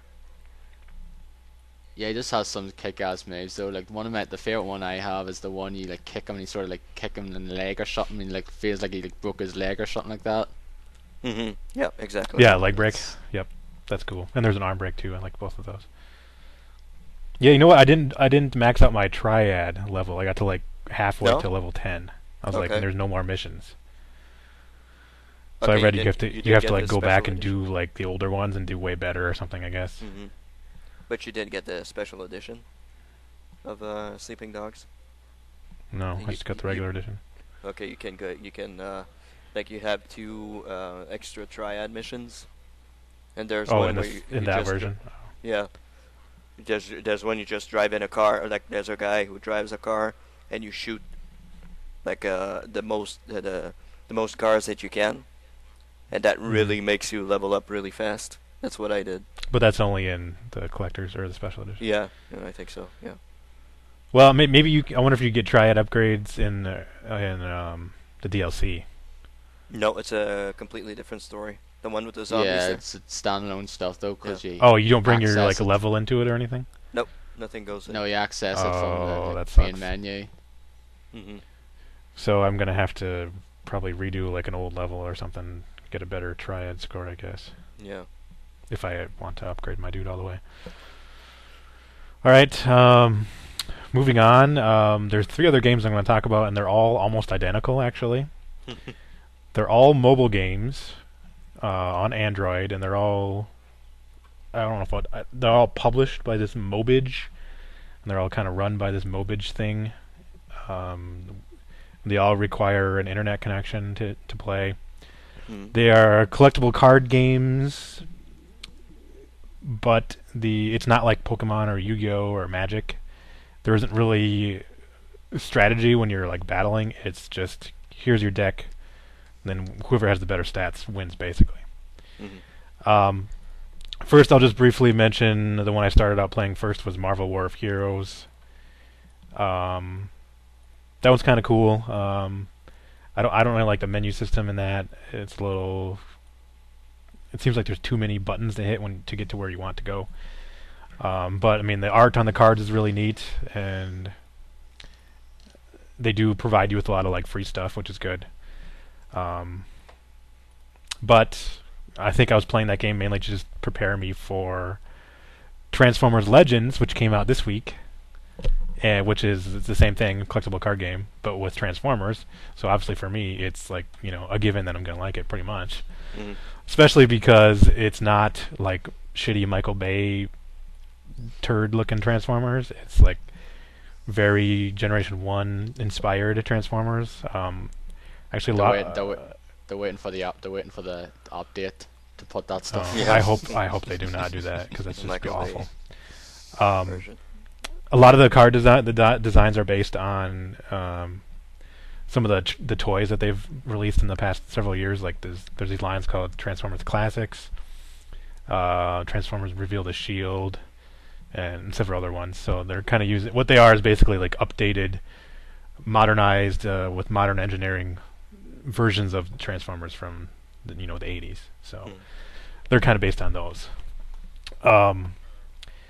And I'm like totally addicted to it now, especially because they just started this event. I think it was yesterday, called Harvest of the Insecticons. And basically, while you're doing your little missions where you use your Energon to, get money, you can randomly encounter one of the Insecticons, and it's like a boss battle. And it's kind of like you're like in competition with everybody that's playing the game. And the higher rank you are for like how many bosses you defeated, like the better rewards you get. There's a rank and there's also points. As you get more points, you get more credits and more recharge. Like you can recharge your energy and your battle cubes. And then the higher rank you get, the more better cards you get. Like at the very end, it's a week-long event, and at the very end, it'll divvy out the rewards to the players depending on your rank. And it's really fun because it's really easy to get free cards in this mode, the Harvest of the Insecticons event. And I've been getting like a ton of like new cards that I can either sell, or I can fuse together, or I can add them to my deck and I just keep on getting a stronger and stronger deck, so it's pretty fun. It's like for me, like the fun thing is it's kind of like baseball cards, or when you were a kid, you're always trying to want to get like your favorite players, or like trying to get that one like rare card. It's kind of like the same thing with here, where you're kind of wanting to get like a higher level card so you can improve your deck. The one thing I don't like is some of my favorite characters are really weak in the game. Like there's 4 levels. There's 1 through 4, and a lot of my favorite characters are like level 1, so they're weak and they're like not even worth using at all, which is unfortunate. All you really want to do with those is just sell them or use them to boost your other cards. What you can do is you can boost your cards by like taking 8 of them and combining them in, and like you raise the stats of one card. Or what you can do is what's called trans scanning. Basically, there's a robot mode card, and then there's like an alternate mode, like their vehicle form, or their plane form. You can combine those and make a stronger version of that character. So the idea is you want to like boost your higher level cards, and you don't want to boost the lower level cards. Unless if you just really love a certain character and you wanted to use them in your deck, I mean, you could do that. So. Does this have multiplayer now? Yeah. Yep. There's PvP. And how much is it? It's free. Oh, okay. Is it on like it's just on mobile? It's on Android right now, but they're releasing it on iOS soon. They haven't said when. Oh, okay. Well, I guess I'll wait for it then, because I like to try it out though. Yeah, I mean it's free, so there's no you're not losing anything by trying it. That's for sure, except for some time, I guess. But yeah. I love it just because it's Transformers. So, and it's like the closest thing I think I don't know if ever, but the closest thing we've had to like a G1 game, except for that one Transformers, the Japanese game on PS2. Everything has been based on either Michael Bay stuff, or they've made them look completely different than Generation 1, but maybe some slight, like the Fall of Cybertron and the War of Cybertron games. So I like it a lot. I'm actually interested in trying out the Transformers series now, because I really liked Fall of Cybertron. So I know it'll be quite different now from someone who grew up watching Transformers in in the 80s and that there, but I kind of want to watch the Generation 1 series. Oh, you mean the show? The cartoon? Yeah. It's a kid's show. It's not like going to have really good writing or anything. The animation's definitely not as good as like modern shows, but for me, that's what I watched when I was a kid, so I can get by all of its faults and still really enjoy it. Yeah. Especially when when I was a kid, I had the certain toys I had, I could see them in the show and be like, oh, there's my favorite character and stuff. So. Yeah. Like I can go back and watch Power Rangers from time to time, even though that show is so fucking super cheesy nowadays. Like it always has been, but like now you can basically see it, with your normal eyes now. I can still watch it though, so probably I just want to say it anyway if I like it now. But I like Transformers anyway. It's not like don't like the Michael Bay ones. So. Yeah. Well, I mean, it doesn't hurt. I think it's on Netflix if you have access to that. Yeah, I think it is on Netflix. So. And I think Transformers Prime is on that as well, which is like the latest one. That's the current show. It's okay, but I don't really care about any of the characters just because they're not in G1 and they have kids in the show, and the kids are a big focus, and I don't see the appeal of having the kids in the show. Like I couldn't care, but I hope they just die. I think it's because in Japan, for some reason, like on their shows, they always have to have a kid so that the kids that are watching the show can feel like they're part of the show or something. I don't know. Yeah, that's probably it then.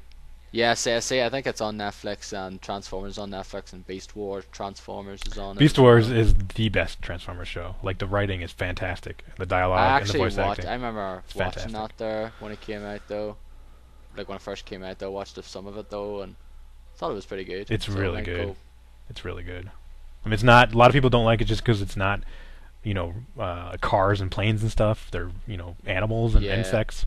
But it's actually. Remember, I actually had like Optimus Primal and Megatron, like the dinosaur, and out there as well, and a few other of the toys as well, and like some of the thing ones where you had like 3 different Transformers and create them to make this big super one, something along the lines of Bruticus now. Right, like combiners. Yep. Yeah, but like in like Beast Wars, I had a few of them back in the mid-90s, which were pretty awesome. So yeah, I'm gonna try to get into the Transformers series though, like, cause I really like the Cybertron games and just wanna get into the series. Well, I mean, I hope you like it. Seems I mean, I don't. Beast Wars is definitely the best. I mean, you're not going to get any better than that as far as the writing and the story and the character development. But everybody loves the G1 because that's what we all grew up with. So, lastly, I'm just going to. Someone out there love Michael Bay. So sure. Well, I'm sure there's some kids that's their first thing. So, I mean, if they love that, then that's fine. There's nothing wrong with that. So they probably think the G1 Transformers are just like plain looking or something. I don't know. Who knows? So. Sorry, go on. Last thing I'm just going to mention is Rage of Bahamut, which is another one of these games, and apparently I think that's the game that started all these clones. The only reason I played it is just because it gave me free like coins to use to buy like the special packs and stuff of cards. And it's identical basically to everything. It's got like the same. There's some small differences, but it's the same type of game. And apparently that game is really popular. So it's kind of like a fantasy setting. I never heard of it. Yeah, I think it's. I don't know if it's on iOS. I think it might be only on Android. But I don't know. I mean, the art is nice on the cards and stuff, but I'd rather play Transformers. If I have a pick between these three versions of the same game, I'm gonna play Transformers Legends for sure. So. It's a fan. Yeah. All right. Why don't we? Do we have a question of the week at all? Yeah. Before we go on to that, GameSpot just released their semifinals for the Reader's Choice, People's Choice Game of the Year.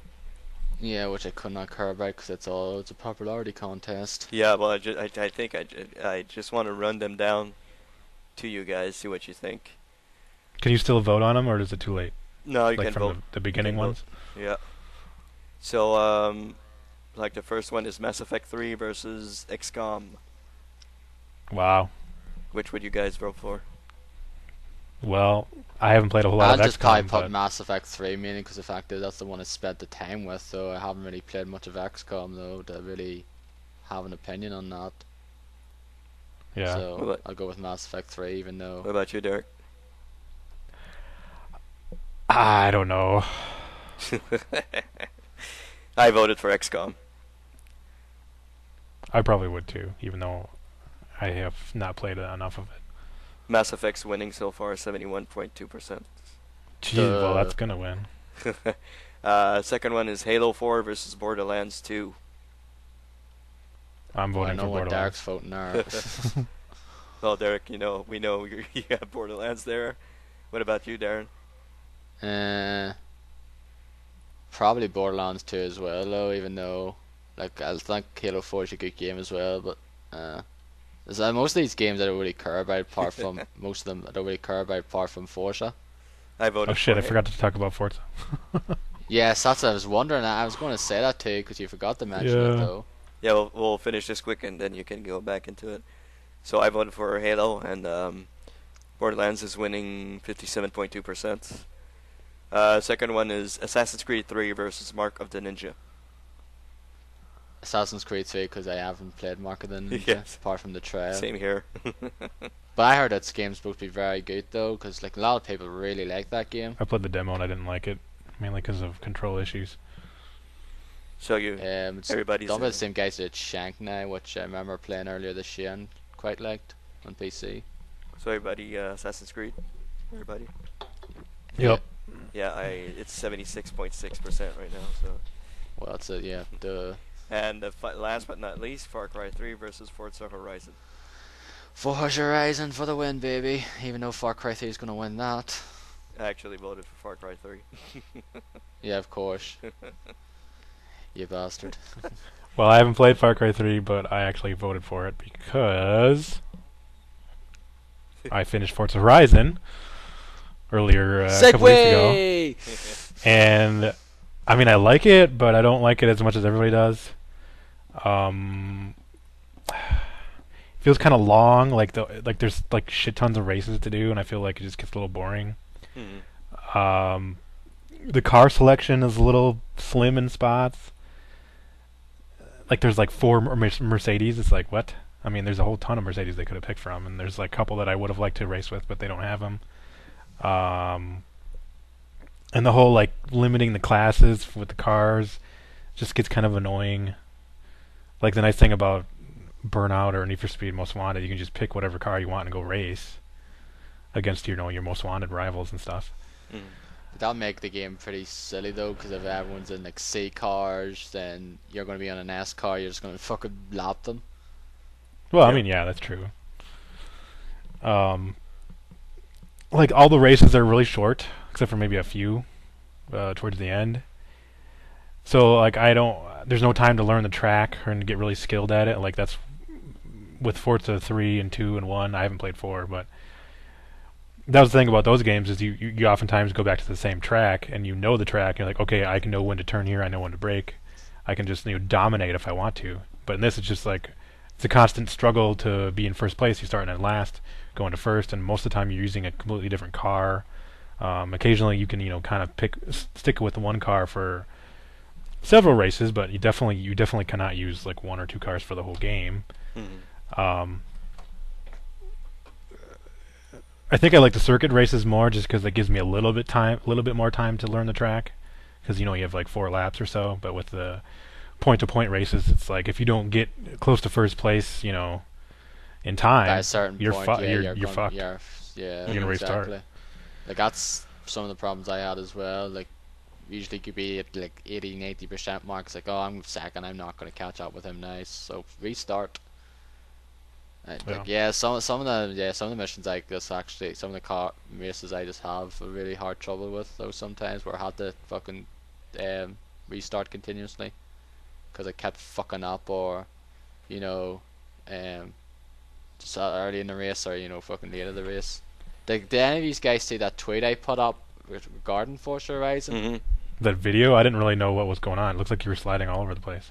Yeah, that's the thing. I was sliding all over the place, and I was like near the end of the race. I slid over, like blocked the one car on the right side, and then blocked the other car on the left side, and finished first because they were going to overtake me. And that's okay, that's what happened. All right. Yeah, I've done that before several times when in this game and in other racing games where I can see somebody trying to pass me, and I'll like move over and get in front of them, and then they try and go on the other side, and I move over and get in front of them. So I But just it wasn't win. like that. Yeah, it wasn't like it wasn't like I had control of it. I was like kind of sliding though, and I was just trying to up and not lose control. And the same Yeah. I'm coming though. That was kind of the way it was. I don't like the off-road races at all. It doesn't matter if you're using a four-wheel drive or car or not. You still kind of slide all over the place. I found was the Mitsubishi one to be pretty good. I used that and I still had trouble.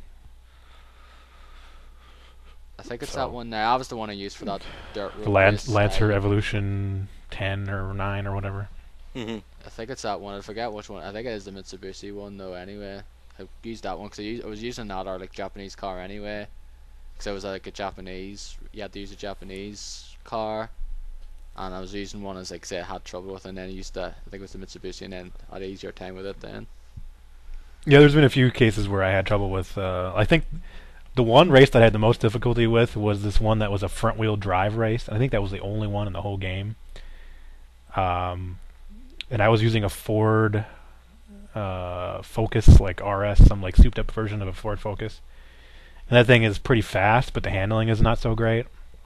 And the race is like a 4-lap thing, and there's like tons and tons of turns. Like it wasn't there wasn't a whole lot of straightaways. So I decided, well, I kept on losing, or I just couldn't even get close to first. So I switched to a Volkswagen. I don't know what it is. It was like the newest Volkswagen that was in there, and that thing had like a slower top speed, but it was like the handling was like almost 10 once I upgraded it. And that thing, I just dominated that race after I picked that car because the handling was so good. Is the Bugatti Veyron or whatever it's called, that 1982 one, is that the fastest car in the game? The Veyron is it's not the 92 one. That's a different Bugatti. Right. That probably is, but it's a little difficult to control, I found. Because it's like 9 points. That's like the fastest car I've gotten thus far. It's like one of the ones you get from the barn finds. Oh, that one from 92. Yeah, I use that one quite a bit because it has really good handling and it's fast. Yeah. I like that car. Mm-hmm. Yeah, I did try the Veyron out, which cost $2 million. It's fast, but it's not as easy to control as the other Bugatti. Like in Need for Speed Most Wanted, the Bugatti Veyron in that game is a freaking beast. Like you just dominate totally in that. Yeah. In this game, it's harder to control. I wrote down a few more points here. I just want to get through quick. The soundtrack, it's good at first, but I found it to get boring and repetitive after like 10 hours. Don't tell me about the soundtrack. Yeah. Fucking, there's so many times you can hear Lost Prophets or fucking Nero or anything like that now. So many times. The one thing that pisses me off especially is, I'm doing a race. This song comes on. Okay, I screwed up. Oh, near the end of the race. Oh, okay, I'll restart it. Same Same song. fucking song plays from the start again. Yeah, that's You true. can't switch to a different song. Yeah, That annoys the hell out of me more than anything. that's true. So I recommend custom soundtracks, or if you don't have that option, just turn it off. Well, no, it's only on Xbox, so yeah, custom soundtracks, go. Yeah. I don't have anything on that. Oh, well, I didn't either, but I had to rip some CDs because like I'm sick of this. Like all the what? Go ahead. If you could use your iPhone or something, connect to it though. Yeah, you use could do it that. way. That would be great, but I don't know if that works. Well, you can use it. Why not? I've hooked up my Android phone up to it before, and my Zune. I've hooked up my Zune to it before too. Yeah, Actually but have a I wonder Zune. if you can use that though right then. Because if I can do that, then no problem. I'll play it and listen to some fucking Nightwish or Within Temptation rather than fucking shitty ass drum and bass. I would do that. So like all the races, you wouldn't really win by no more than 5 seconds that I found. Yeah, I And get that that as just well. gets kind of tense the whole time. Like if there was no rewind feature, I probably would hate the game. Yeah. I agree. have it switched off. That's why I keep having to You have the restart rewind race feature again. turned off? Yeah, Holy Wow. shit. that's why I get. You should just be playing Forza like 4 or something. Damn. Yeah. This is way more Damn. arcadey than those games.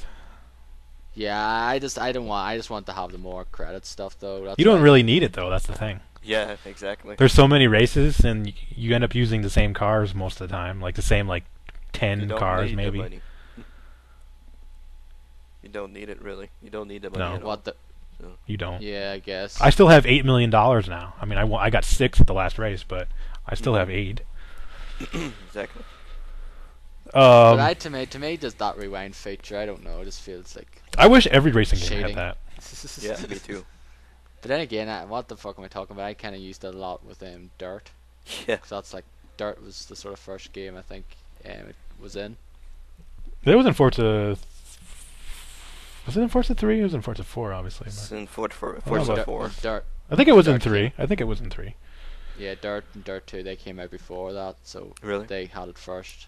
Could be. Could be. Yeah, no Dirt. I forget whether if the first one had it now, but I know Dirt 2 did have, and Dirt 2 did come out before Forza 3. It came out I think it came out like a few months before. I think it came out the same year, but it came out a few months beforehand. I'll look up here just to see. I just want to check. Just a couple more points I want to make.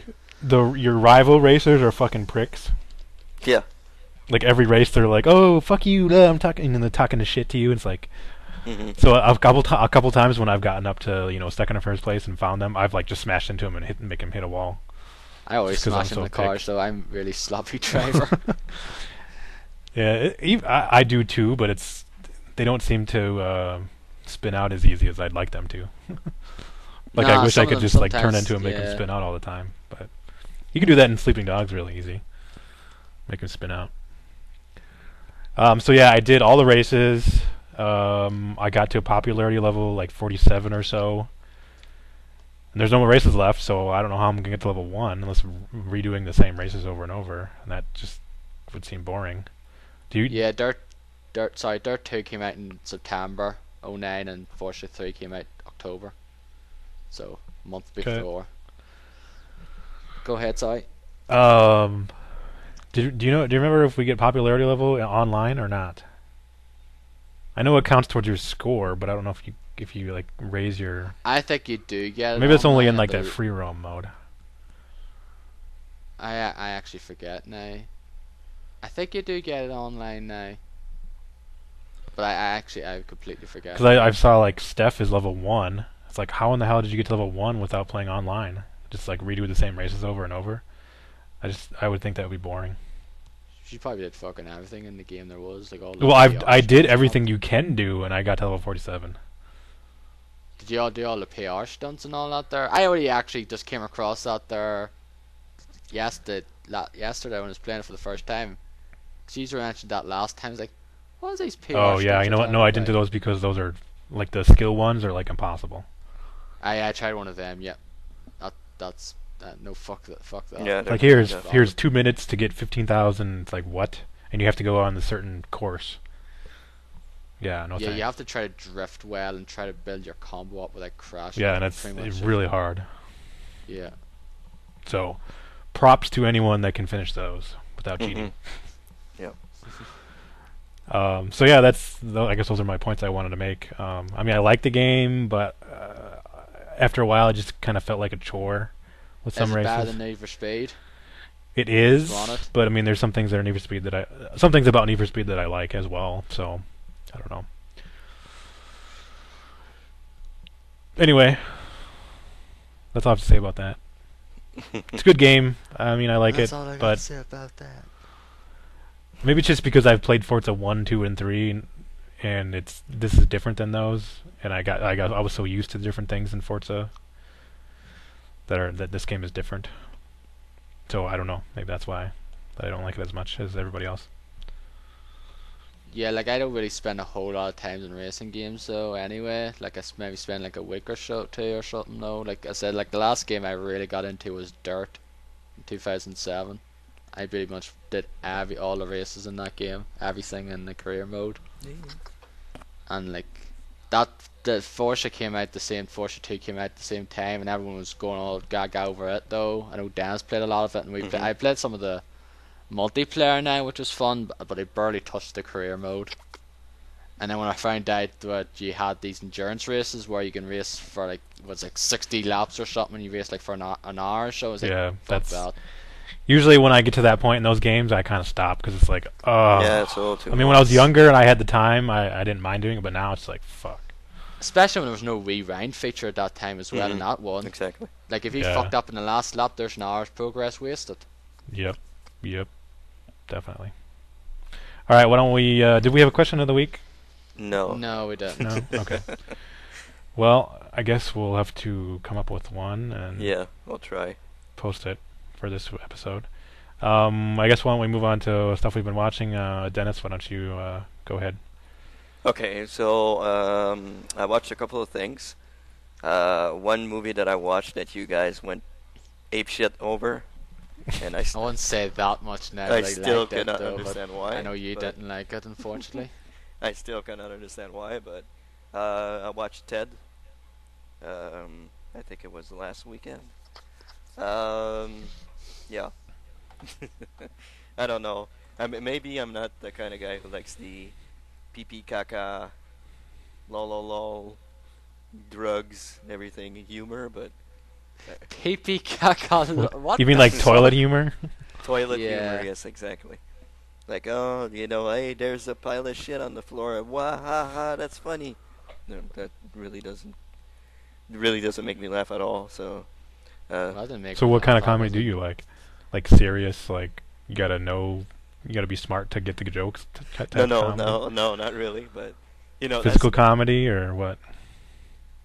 I guess I like the old school comedies. Like since we're Christmas, National Lampoon's Christmas Vacation. It's probably Mhm. one Slapstick. slapstick. Yeah, kind of slapstick humor. I really liked Bridesmaids. I thought I like was that really- too a lot. I like it more than Ted, but Yeah, I still yet to say that. that's hilarious. That to me was hilarious. But Ted, I don't know. It's just I really But you're not a fan of Family Guy, though, Yeah, anyway, so I wasn't really. not a big fan of Family Guy. So I'm not really surprised, though, after hearing that. So, yeah, you won't really get so you don't like all the referential. referential humor then? Yeah, probably. They didn't have as much of it in Ted, but in Family Guy, that's like a big thing, big part of Well, it. it wasn't really at the start of like when it started though, but like once it later on, it basically referenced fucking everything, and it's granny. Yeah. Like Oh, I think that stuff's funny as hell. So. I thought the Flash Gordon stuff was pretty funny because I've seen The that Flash video. Gordon, I've never really seen Flash Gordon, but I mean, if Neither did I I. had, I'd probably think it would be fucking awesome. I've seen Flash Gordon. That stuff was funny, especially seeing the guy that played Flash Gordon in the movie. Yeah. That was pretty funny. What's his name? What's his name now? I can't remember. I don't know. But Sam Jones or something was it? I forget. yeah. Could be wrong. I'll look it up here. But yeah, it's a little bit predictable that what happens at the end. It's pretty Well, predictable. Of I could have course. told you. Yeah. Comedies aren't meant to be No, like I know. twists and stuff like that. I know. But yeah, I didn't really enjoy it. It wasn't that bad, but it wasn't fantastic. Did you watch it by yourself? Yeah, I did. I watched it. That's probably. I think it helps to watch it with other people. Okay. Yeah, I watched it. Because like when you're watching it in the theater and like everybody is fucking losing it, then Mhm. you know Yeah. it's more funny than it actually is. I think. Probably. Yeah, Is, like actually, like speaking of Ted, I watched it myself though, and I watched it again because my mother got it on DVD, Mhm. and I watched it and I was like, yeah, Mary, I probably like this movie more than I actually have, because the fact is I went to see it in an audience Mhm. Mm-hmm. in the cinema now. Because watching it back there, I was like, it's still good though, but just not as funny as I thought it was. Yeah, like in the very beginning when the boy wishes for Ted to be real, and he like Mhm. Ted comes out and like the parents see him, and they just freak out. Like everyone in the theater was just losing it. It was like everybody was Yeah. fucking cracking up to that. Yeah, Lois Griffin losing her shit. It is funny. I kind Or of. Alex Yeah. Borstein. Yeah. I kind of like the fact that Patrick Stewart was narrating. Oh yeah, That was pretty awesome. yeah, We talked about the helicopter, like the Apache helicopter or something. yeah. Apache helicopter with gun barrel and Yeah. all this stuff. Yeah. Yeah. That was He good. goes on and on and on about the fucking helicopter. That was pretty funny. But yeah, it's an okay movie. It's not, oh my god, roll on the floor heavy, but it was all right. It was all right. I've seen funnier comedies now. Last night I watched Total Recall, the reboot. It is very different from the original. Like It's set in Earth, isn't it? Or does Yeah. it go to Mars? they don't go to Mars at all. Yeah, it's set in Earth, I think, Yeah. this one. So it's between like Strike one. between two colonies. Like there's United Britain something. I can't remember what it is. And the colony, they just call it the colony. Like the United Britain Federation or whatever. They're pretty rich, they're the big guys. And Cohagen is the, like the president or whatever of that place. And you have the colony, which is like the poor people and all that. And Cohagen wants to invade them, and he sends what's his face there, Arnold Schwarzenegger's guy. What's his name again? Hauser. Yeah, Yeah. he sends Doug Hauser to. Well, it's pretty much the same story as the original. Like Hauser goes to Total Recall, gets his memory, he gets his flashbacks of the memory and all that. And he doesn't kill his wife. His wife runs after him the entire fucking movie. Like Scarlett Johansson. Is it Scarlett Johansson or is it the other one? I can't remember. But Isn't that Kate Beckinsale? Kate Beckinsale, yeah, runs after him the entire movie. So she's after him the entire fucking movie. There's not really anything like there's no See you at the party, Victor! yeah there's no Richter. Richter's not in the movie. Strike two. Like there's no one-liners. They have a couple of winks at the original Total Recall. When he goes through the scanning thing at the airport or whatever where he's going. And The there's little like, X-ray thing. yeah, there's a fat woman, like a big fat woman in front of him, and he's behind, but you think it's the woman, like in the original movie, but it turns out it's the other guy behind him that he's so you're kind of like, oh, it's him, And there are similarities, like there are a couple of similarities, things that they touch upon. I think this one is more in depth than the original Total Recall. Like they really go and explain how this happened and everything, and you get a whole lot of details of what's going on and the war between the colony and the Great Britain, whatever thing there, and you get a whole lot of details about that. I thought it was a pretty good movie. It's nothing like the original. Like the original is classic, but this wasn't as bad as a movie as people were making it out to be. So I kind of enjoy it. I want to watch it though anyway. Just want to make comparisons anyway though, because like I love the original one. Mm-hmm. So Yeah, dude. it's one of my favorite sort of sci-fi films. The original one is a classic, of course, but this one wasn't that bad. It wasn't really bad at all. And tonight I'm probably gonna watch Looper, so I'll talk about it next week. In the cinema, is it? Looper? No, it's on demand right now over here. Oh jeez, you've had it already. Yeah. I didn't know he came out in the cinema here like a month or two ago. Yeah, it wasn't that long ago, and I think it's a pretty good movie. I've heard a lot of people that said it was a really good movie, so Yeah. I'm gonna watch that tonight. Joseph Gordon-Levitt doesn't look anything like he does. Like when I seen that at the end, I was like, that was Joseph Gordon-Levitt. Yeah, He looks something looks different about him in that there, so he does. yeah, he's a very good actor too. So I'm gonna watch that tonight probably. And last but not least, I watched the 12-12-12 concert, which was on like 2 weeks ago. I watched it. I had no idea it was playing.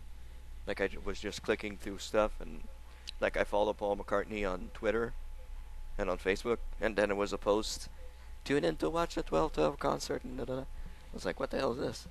And I go look at the people that were performing, and I was like, man, this is good. I'm gonna watch this. So I tuned in and watched it, and a couple of people were there: Roger Waters, Paul McCartney, Bon Jovi, Bruce Springsteen. You know, a couple of The Who was there.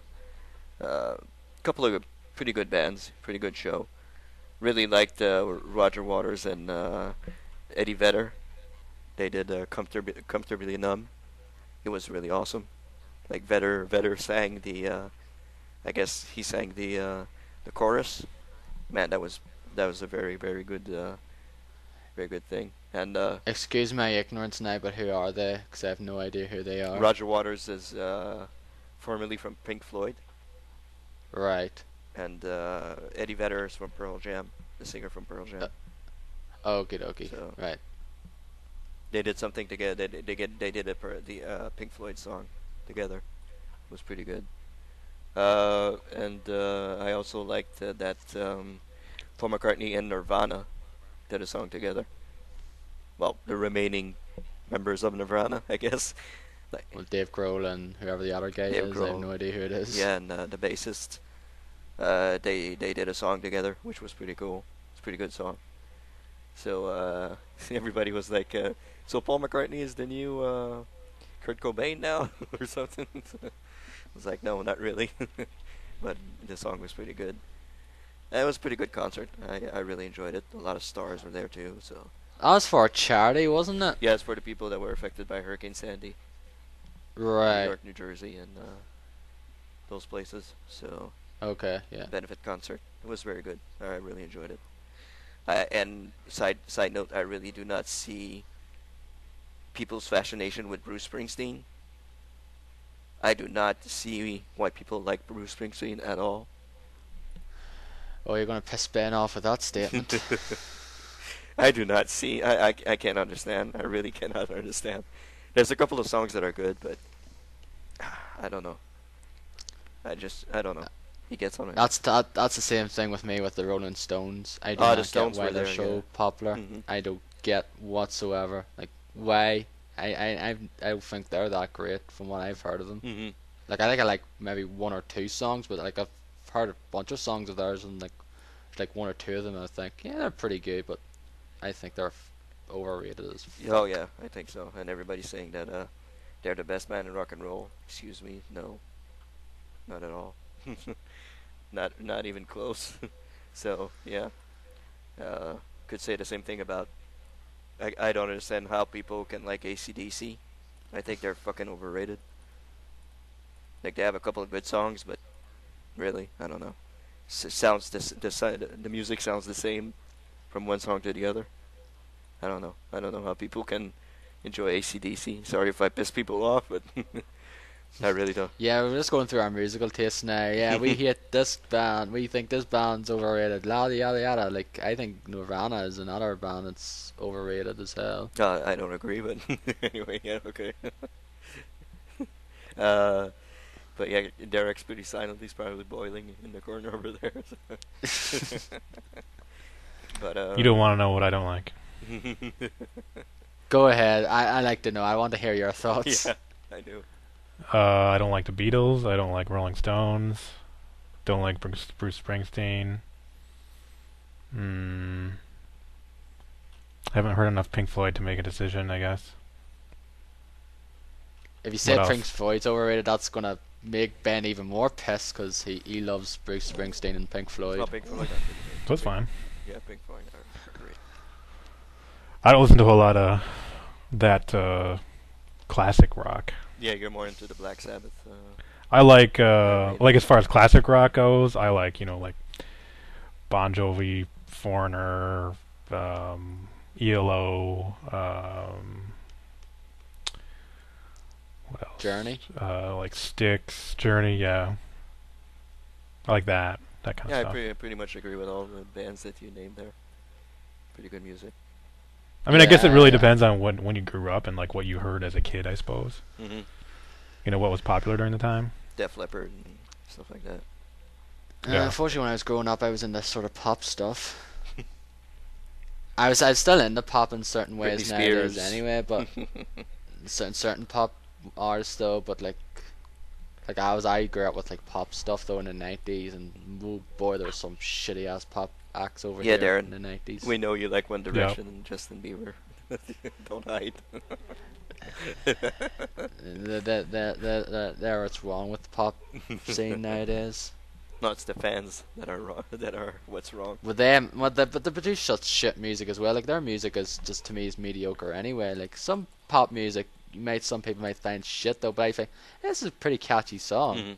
Mhm. But most of their songs are fucking shit. They're not catchy. They're just meh. I know people. And that Call Me Maybe song that came out this Yeah. year, I am sorry, but that was not catchy whatsoever. I know people. And yet people piss on Gangnam Style. I think it's a pretty good song.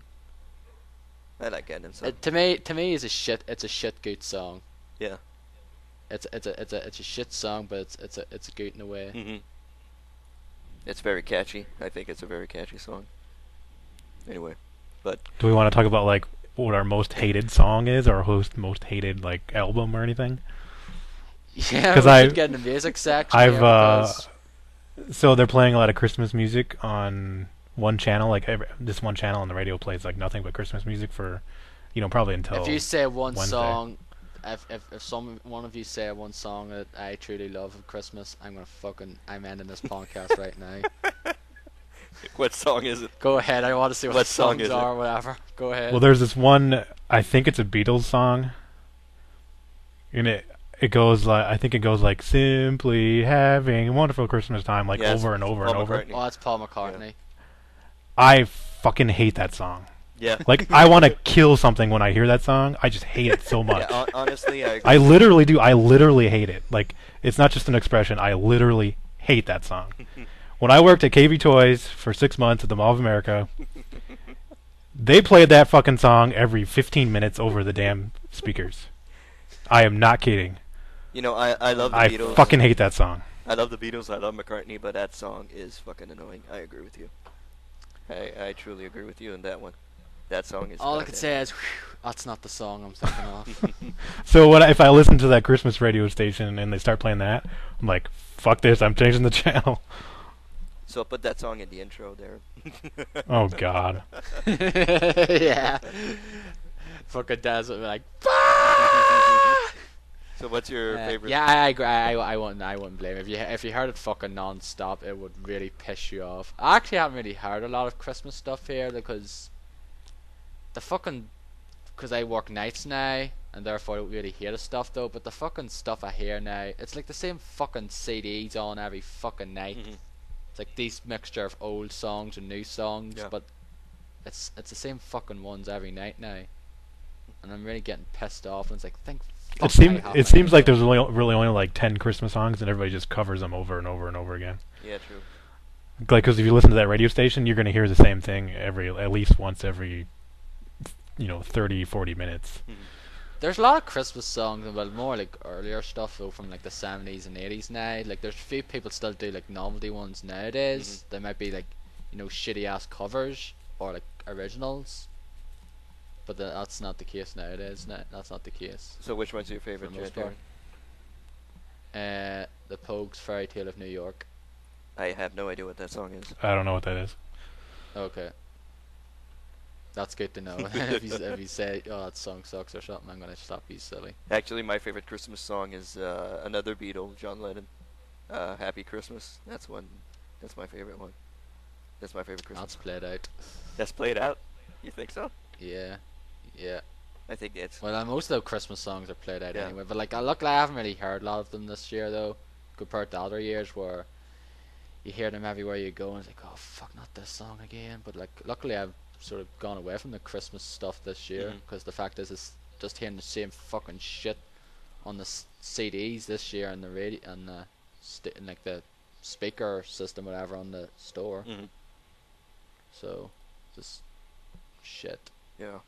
Like Call Me Maybe and fucking shit like that. Gangnam Style. No, not Gangnam Style either. That's not played. Okay. I'd rather have that than some of the songs I play. So what about, do you want to continue with the music or what? If you want, I don't care. Like, we go through bands we like, bands we hate, because we never really go with music stuff though anyway. This is like kind of the first episode we've kind of gone on for a bit with music stuff. Yeah. Like, I'm all for it. I don't care. I'm enjoying it though anyway. But like, yeah, that's my favorite Christmas song. I love that song. No, you should it's not really, it's not like a proper Christmas song.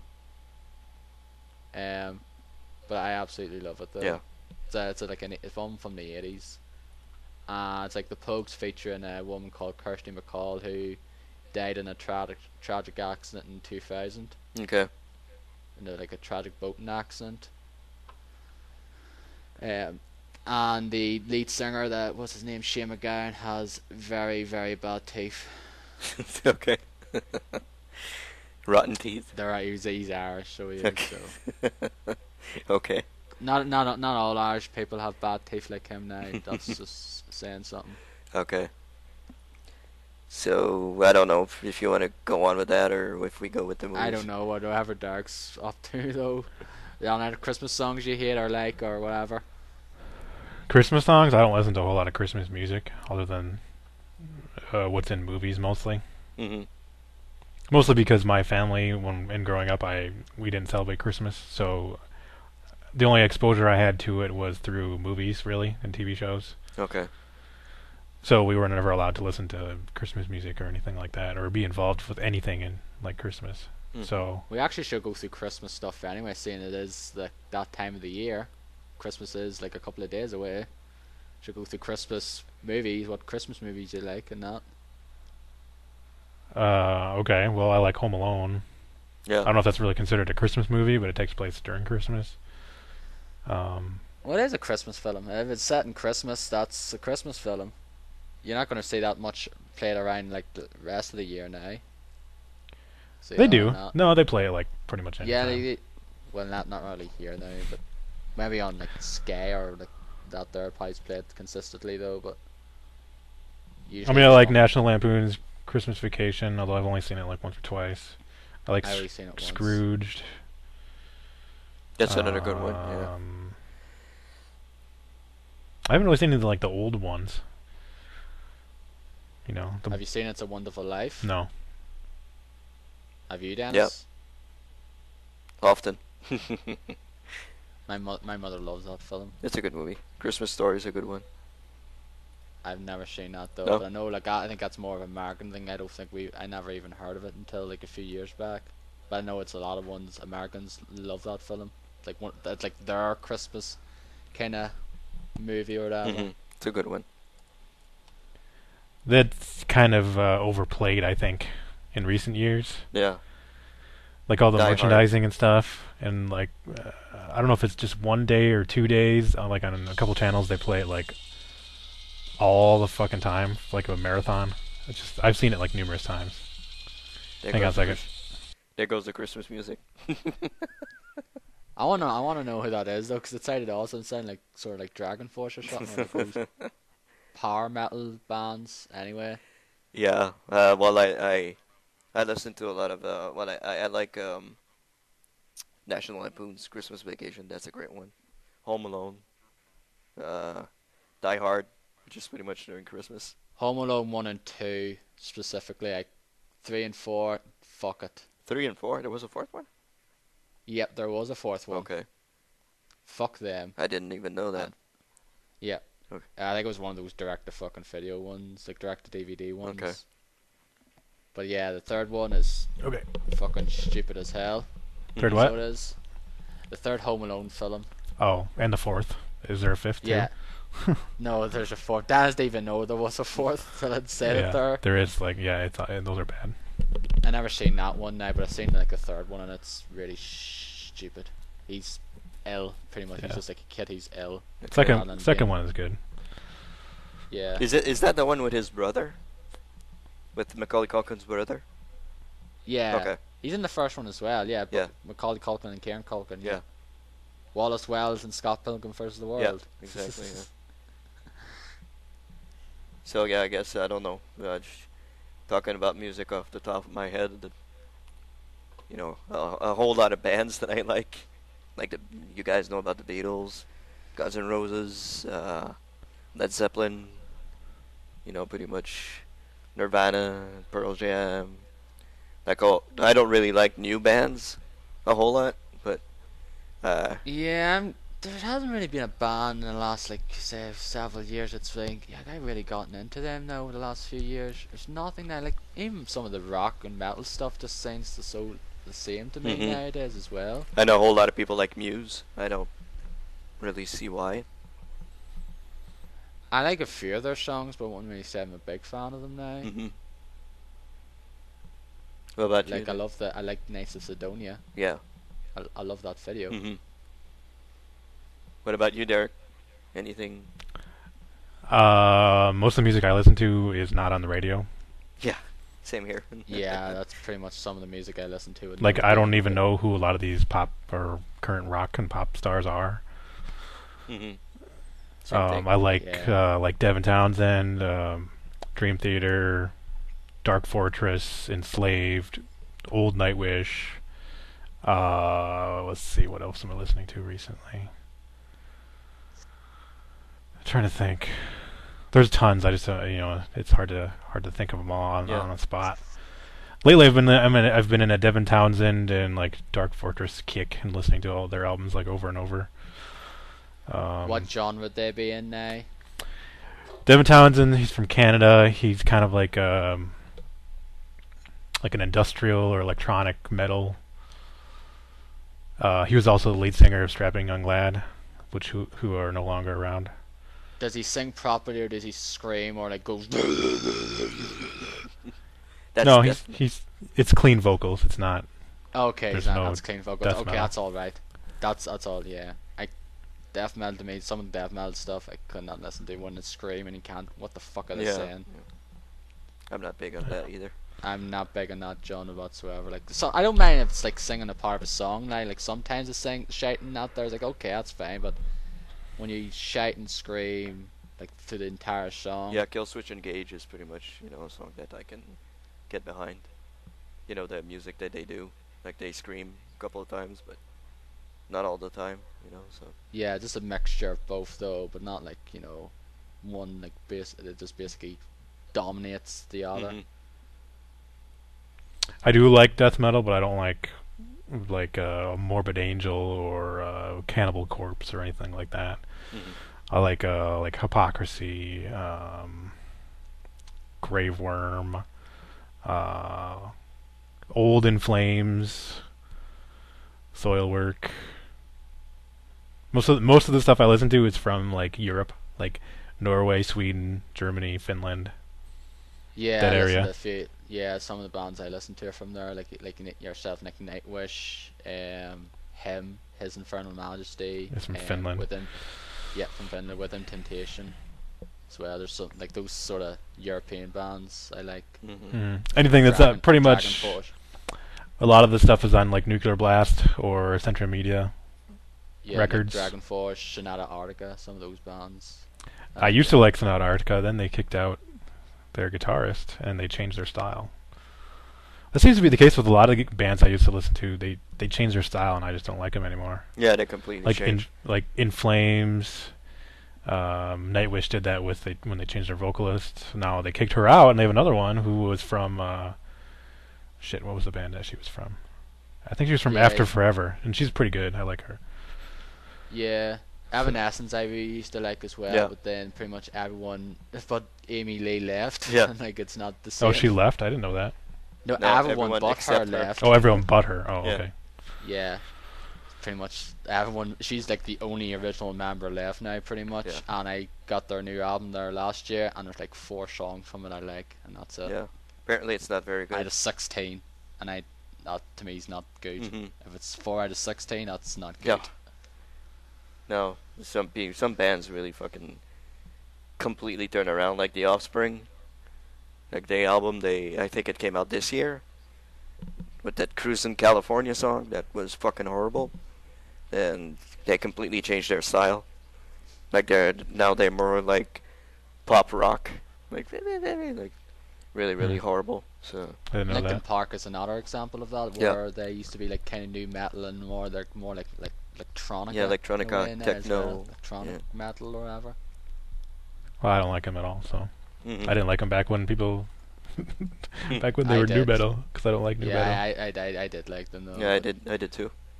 Went to see him 3 times. Like so- after the third album, that was it. That's pretty much when I've lost interest with them. Mhm. Lost interest. The new Guns N' Roses is pretty much garbage.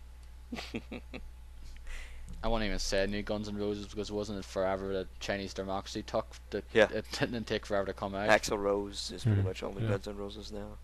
So Yeah, that's pretty much the same thing with Evanescence. So with Evanescence, but yeah, it's only Amy Lee. Everyone else is like, completely.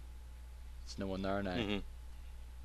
Like the next one after her is the longest one's like his name Terry Balsamo. He's the one who replaced Ben Moody when he left in 2003. Like left during when they were on tour, Mhm. and he used to be in the band Cold. Yeah, true. So he did. Yeah. And that's he's been there since as well. But that's it. Like everyone else, all the other ones who used to be there as well when they came about were gone. Mhm. Yeah, bands like that don't really last. So Well, they're still around anyway, though. I know Disturbed, which I like as well. I know some people hate them. They're gone. They're split up. yeah, I didn't really What is this? love Disturbed. A couple of songs are good, but didn't really love Disturbed a whole lot. I like Limp Bizkit, which I think I nobody don't like liked. any of those bands. No. Any of that Disturbed, Linkin Park, Limp Bizkit. Bizkit, Stained, I don't like any of them. I used to like Limp Bizkit as well, like early, like just sort of when I came, like 2001 and all that. There with Rolling and that's it. But other than that, Yeah. crap. Just a lot of bands change, so it's kind of hard to keep going and keep making hits and everything. So Well, I still like Within Temptation and still like him. They're pretty much the only like bands I still like them. I started listening to him from like 2003. 10 years later nearly, and I still like their stuff. Mhm. Yeah. Within Temptation 2004 show, still like their stuff. Although their last album was pretty different though. I know a lot of people, fans of theirs, weren't really, it was a bit more kind of mainstreamish compared to what they used to be like. But I still liked it though. Yeah. Well, things change, I guess. You'll still have the classics. Classic music. Yeah, I don't really listen to a lot of newer stuff anyway. Like I usually just like most of the stuff I have on my MP3, like my iPhone's like sort of older stuff, like a few soundtracks and some albums. I don't know what the fuck was the last album I picked up in terms of new one. I do not know. Yeah, I picked up the last new one I picked up was Noel Gallagher's High Flying Birds, which is pretty good. That's a pretty good album. Which I think I might pick that up because I actually like some of the songs I've heard of it. It's a very good album. I think it's very, very good. Yeah, and it's like all these ones as well. Like a guy I follow on Twitter as well. He goes on about some of these ones, like these artists and that there, because some of these people are making their top 50 albums or top 50 new artists of 2012 or whatever. And I was like, who the fuck are these people? I've never heard of them. Yeah, I don't know how you do that in 2012, honestly. And yeah, some of them are just like, I listened to a bit of like maybe a few. I was thinking, no, this is just not my cup of It's tea. like a It's just not to my taste. Rihanna, Justin Bieber, Rihanna. Nicki Minaj. Yeah. It's pretty much the only thing. My sister listens to that music, but I really don't enjoy that at all. So, anyway. You would. Yeah, so I don't know. So you guys wanna? What do we do? We continue on with the. I think let's just move on to movies. Yeah. I gotta get going soon. Yeah, I gotta go eat myself. Okay. My dinner's been here. We can talk more about music, in further episodes. Yeah, in the future episodes. But that's just sort of an introduction anyway. Yeah. Some of the bands we like and some of the artists we cannot stand. Mostly mainstream stuff. I like a few pop artists though, but most of them Garbage. gag. Yeah. Well, I guess maybe I'll talk about what I've been watching next. We talked about the Persona 4 Endurance Run. Really like it a lot. Jeff and Vinny are really funny, and the game seems really good. I should start watching So, that. I kind of want to play the game. I don't know if I will. I like the idea of this Persona 4 Golden, which adds stuff, but I don't like the idea of having my head down for 60 hours and getting a nice neck strain. Buying a PS Vita. So I think I'll probably just maybe pursue the PS2 version of that game. Yeah. So my friend wants to watch like all of the movies that are based on video games, and we made a list of them all. Okay. So, and we went through Netflix to see which ones are on Netflix streaming, and the first one we decided to watch is Double Dragon from 1994. Oh boy. Yeah. Which I do remember watching as a kid, and I'm pretty sure I liked it when I was a kid, but it's really bad. Oh yes. I've never seen it. even if you just ignore the fact that it's supposed to be based on a video game, it's a really bad movie. Do not just watch horrible it. acting, horrible scenes, yeah. just awful Yeah, shit. garbage. pretty much. Yeah. Shit, Yeah. shit, shit on top of shit. Yeah. I don't know if it's as bad as the Uwe Boll movies, but it's definitely bad.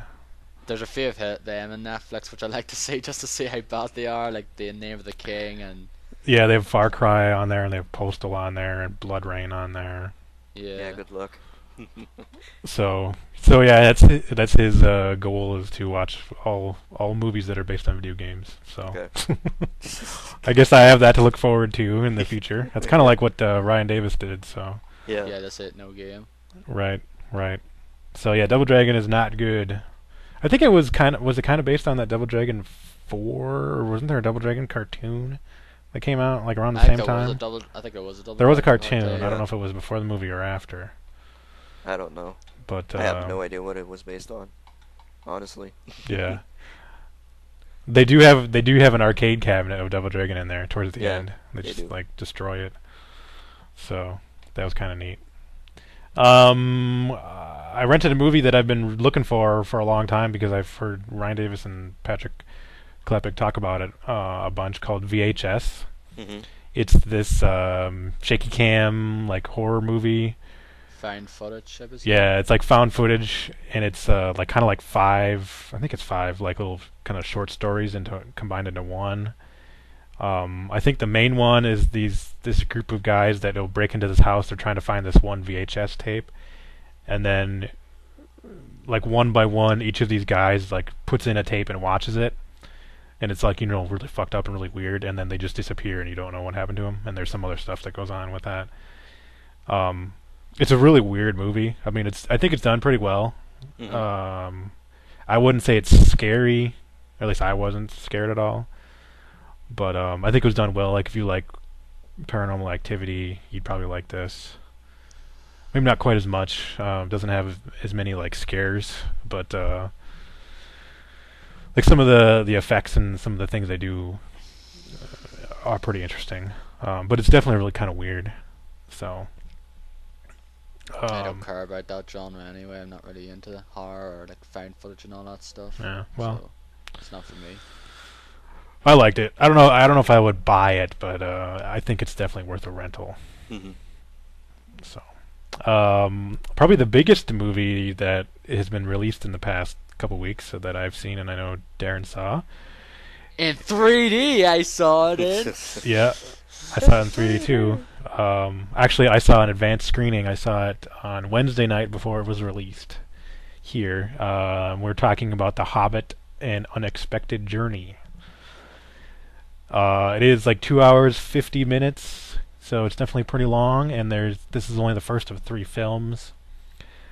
I know a lot of people are upset with the length of the movie and the tone of the movie, which apparently is much more serious than the book, which the book is more like lighthearted.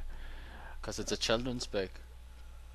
The original, the Hobbit book, is actually a children's book at the end of the day. Yeah. Lord of the Rings is where it becomes more serious and in depth.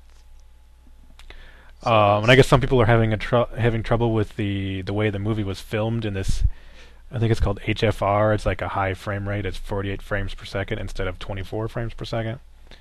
I actually saw it in 3D, but we did not see it in the HFR thing. So I don't know what it looks like, but it looks weird. Does it? Yeah. Do you think it wouldn't be a big deal because they're used to playing games in like 60 frames per second? So I don't know. Yeah, it does look weird though. Just to see like the characters not out there, kind of, and something scenes just happening sort of twice as fast as you normally would see them in. Okay. Huh. And some of the visual effects just look really weird. You definitely know they're visual effects. They do tend to look kind of crap. There is a lot of CG, definitely, like in the Goblin Cave, definitely, like that whole thing is CG. Even like the characters, like Gandalf and everybody, I think is all CG. I think it could have been a little better. I think maybe it's that HFR that's affecting it. I don't know. But overall, I really love the movie. I like it a lot. The only problem I had with it maybe was like the dwarves don't really get developed except for like the one guy who's like the Prince Thorin. He's the only one that has some character to him. Shield, yeah. The rest of them are just kind of there and doing their little thing. Yeah, so I don't know if I don't know if the book is more detailed on those characters or not. What's stunning in the fact is the book is only like as long as one of the Lord of the Rings films, like one of the Lord of the Rings books. I doubt it. Yeah, I don't know. But I really liked it a lot. It did not feel like it was 3 hours. It felt like I was there and I watched it and I left. I wasn't like, oh God, when is this gonna be over? I thought it was a perfectly fine length. But then again, I like long movies. I like long podcasts. I like long quick looks. I like long albums. I feel gypped when I buy an album and it's like 40 minutes. I was like, what? You can fit way more time on a CD on there. Yeah. Record some more Especially songs. When it's like 6 songs. You're paying $10 or whatever. 6 songs. Yeah, that's fucking daylight robbery. So I don't know. Maybe that's just a personal preference for me, but I really enjoyed it. I really enjoyed it a lot. Yeah, I thought it was pretty good now, but I just have to wait and see when the other 2 come out though. But I enjoyed it though. But like we and Derek talked about it on Twitter though, about it though. Like the fact is that, bit of a spoiler, like fucking Gandalf seems to rescue him every fucking That's what I was time they're in going to trouble. say. Yeah, I heard Gandalf rescues them like all the time. Yeah, like someone else on my Twitter feed kind of was taking the piss at that as well. Like the script say they're in trouble and Gandalf rescues them, rinse and repeat, or like every 10 minutes, and that's the truth. He rescues them like 3 fucking times. Dark, I don't know, have a problem with it. he didn't have a problem with it though, but I don't know. I don't mind if it was like the 1 time or like trying with like 3 times. Seriously. Okay, like they're so fucking inept and trying to get out of this. I don't know. They situation did pretty good. themselves. They made survived the stone giant thing without Gandalf. Bilbo kind of stood up for Thor in there at the end without Gandalf's help. I don't know. I think Yeah, but like when it comes to thing though, like how the hell were they going to escape from that stuff there as well? Because the fact is, it wasn't for Gandalf helping them in a certain way, they were fucked. Yeah. I don't know. I didn't think it was a big deal. If it's like the entire movie, it's like the next movie and the one after that, then maybe. But I wouldn't think that it would be the case. Nah. Hopefully that's it. Hopefully they can fend for themselves next time. They're fucking. I don't know. I think just the way the characters are, you would think that Thorin is the only one who can fend for himself. The other ones are kind of. Oh, there's those two guys. They have kind of like the same names. They seem like they could be pretty good, but the other ones, I don't know. They don't seem like they would be strong characters that could just kick ass, you know. Yeah. I guess I don't know. so, but still. It just seemed like they were really too heavily on Gandalf, though. But I enjoyed the film, though. Just like I did see it in HFR 3D now. I believe it's like the first film to have high frame rate 3D now, where you watch it in 48 frames per second instead of 24, like Derek said. It just looks really weird watching it twice as fast. Some of the things do like pop out though. They do tend to look. Don't know. I can't wait to see this in like proper, just basic 2D and see what I think of it though. But like, just some of the visual effects just looked kind of, really kind of crappy. I think some of them could have been better. Yeah. In like the HFR 3D. I like to see what Smog actually looks like when you actually get to see it in the second one. Yeah, they don't really show him. All you really see is just basically like his feet and like part of his tail and some fire and his eye then at the end, at the very end. Yeah. Just like teases pretty much. Yeah, I hear he can speak and he's like an interesting character, so I'm looking forward to that. Yeah, the guy who plays Sherlock in the BBC drama, Benedict Cumberbatch, who's in the Star Trek film, he voices him. Okay. So hope he has like a deep voice. Yeah, I just want to see anyway. So I don't know, like it's going to take a long time for the next two to come out. I think the second one is December 2013 and the third one is July 2014. Yeah. I don't know if I want to read the book or not. Like, I don't know if it's because I feel like that would ruin my enjoyment of the movie just because it's so different. Mm-hmm. Yeah, I can see what you're coming from there, because I watched The Fellowship of the Ring when it came out, and then I got the Lord of the Rings book that Christmas, and I read Two Towers and Return of the King before they came out, and then at therefore seeing the differences is like, okay, this didn't happen in the book, or this didn't happen in this happened but it didn't happen in the film, or whatever. Well, it's always like that anyway, so. Like Return of the King, for example, there's one chapter in that I fucking wish they did though in the film, but they didn't. And really was disappointed with it though. If there's one chapter in the book that I wish they did in film, it's the Scarring of the Shire, where they come back and they find out that fucking Saruman's actually taken over. Because that actually happens in the book rather than him with his, little thing in Isengard if you watch the extended edition and dies. Like that's pretty much the same. Like the thing, Grima does stab him in the back and all that there, and like in the book though, but it just basically takes place in an entirely different location. That does seem to be the case with a lot of movies that are based on books. However, I will say that I just finished reading Hunger Games, the book, after I saw the movie, and the book is almost exactly like the movie. Really? In fact, I think the movie's better, because the book is told from first person, from Katniss's point of view. But in the movie, like during the Hunger Games itself, you get a lot of like commentary and stuff that's going on that you wouldn't see, that she wouldn't see, and I think that adds to the like the story and the world. So I think that's a little better. I think the movie's a little better. There is something at the very end of the book that they don't have in the movie, like kind of what happens like right after the games. Mm-hmm. I don't think that was in the movie. I have to rewatch the movie, but overall, I think the movie's better than the book. So, okay. Moving on. I watched. Actually, purchased a Blu-ray of an anime. It is called. Let me get the official title here. Berserk: The Golden Age Arc 1. I think it's called The Egg of the King. Is the first part. This is a multi-part movie series based on the manga Berserk, and there's also a anime which is like 26 episodes, but it only goes up to like maybe volume 10 or so of the manga. So the manga's like they're up to like 35 or so, or maybe even more than that in the manga. So the anime didn't get too far. It's really short, and the animation style is really kind of weird.